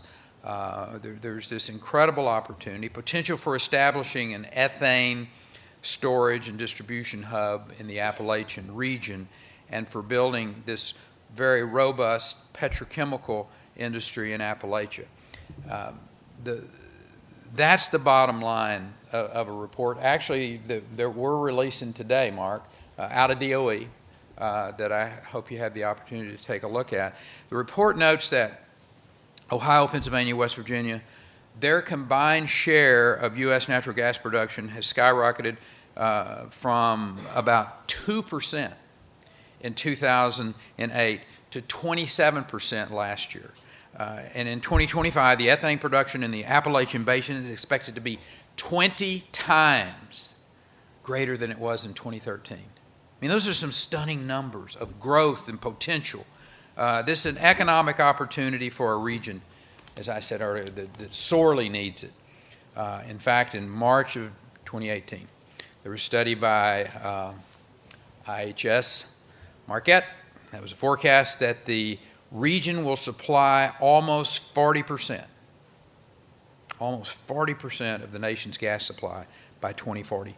The report also noted that the region has sufficient feedstock to support up to 5 world-class ethane crackers.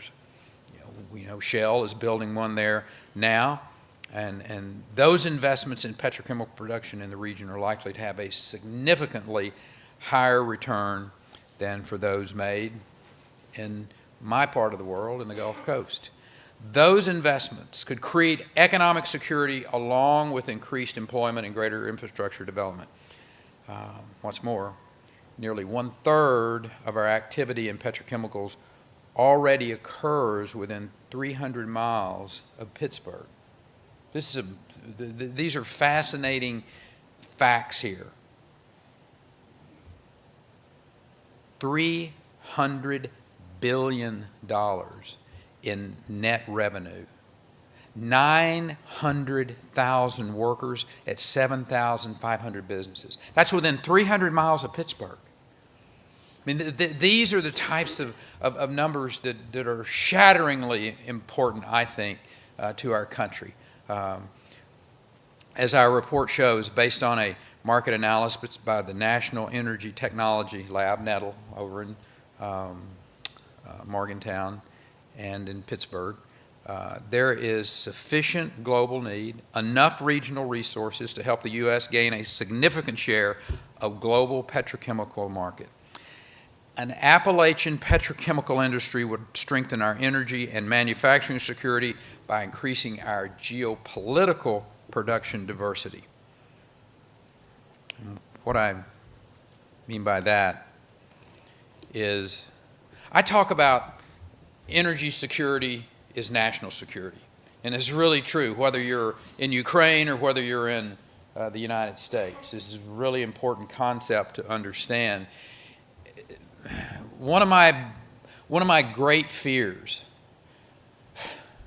as governor was a recurring thought of a Category 5 hurricane coming up the Houston Ship Channel. And the stunning impact it would have over and above the loss of life, which could have been without a very effective evacuation, massive loss of life. But it also had the potential of shutting down 95% of the petrochemical operation in the Texas, Louisiana, Gulf Coast region. I mean, losing that type of capacity. And, you know, knock on wood, it has not happened. But someday, the potential for that to occur is real. And for us to be at this moment in time, where we have the potential to be able to diversify our petrochemical footprint, I think would be very inopportune for us as a country to miss this opportunity, to put into place. And please don't get confused. I'm not pitting one.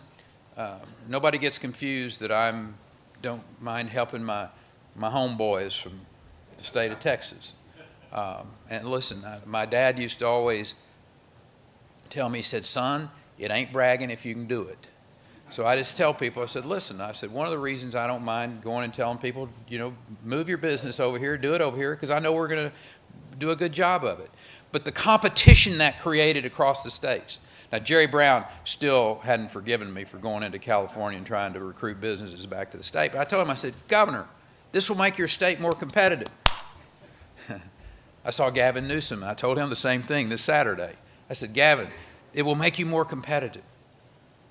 Go put the processes into place that will make your state be more competitive. Building this petrochemical footprint in the Appalachian region of this country will make our country stronger. I will suggest to you it's not a competition for the Gulf Coast petrochemical. It's in addition to. The market is there for us to go to compete, to get it, to go put our best foot forward, to go compete in the global market of this petrochemical opportunity is a great, this is a once-in-a-lifetime chance for this country. And I'm excited about it. Like Shell, there's a number of companies that sees the region's potential, and they're investing some serious resources there. Ohio is working with PTT Global Chemicals and others to develop a second cracker over on the Ohio River. Others are considering some new investments in that region. We want to help them. We want to send a message that this is good for them, good for the country, good for the people of those regions. So anyway, I want to wrap up with a word on our potential in November. And I visited my 17th. That was the last of our national labs. I got out to Brookhaven in November to visit that lab. And to reach our potential, whether it's in this infrastructure side that I've just talked about, or whether it's in the innovation side and technology in this amazing and changing world we live in, whether it's in the private sector, whether it's in one of your businesses, whether it's in our national labs, whether it's on a rig, we need to keep pushing forward, because America's great hope for the world is American innovation, American technology, and I don't think there's been a more exciting time to be a part of this, certainly not a more interesting.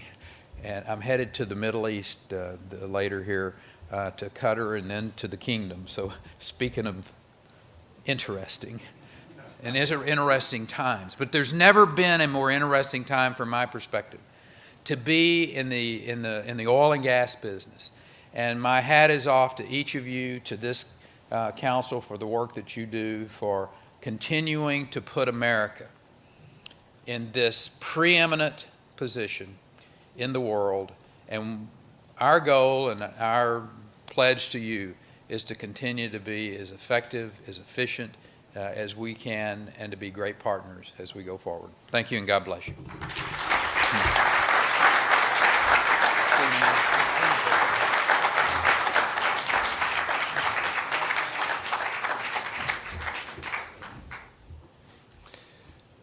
Thank you, Secretary Perry, for investing time with us. I know there's a lot of demands on your time and really appreciate it. I also want to, last night I made a comment. I said we're going to need to be a little bit flexible and may have to call an audible. So I called the audible and I dropped the ball. When I was introducing Undersecretary Menezes, I failed to describe a little bit his involvement with the council. And, you know, in addition to his current role, he's had many years of experience in Washington. He's the principal advisor on energy policy and a large array of really existing emerging technologies. And then he's very actively involved in our studies. So I apologize for not getting that off. I lost my glasses and I couldn't see. So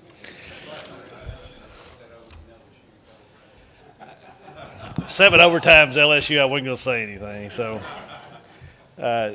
But we've now reached the part of the agenda. At this point in time, we're going to go into administrative matters and where our webcast will now conclude. So for those in the internet audience, we thank you for watching and for listening to our proceedings. Encourage you to download and read the final report on the Arctic Potential Supplemental Assessment when it is released, and which will be posted ultimately for final approval early next year. So at this time, I'm just going to pause for a minute to let the transmission end.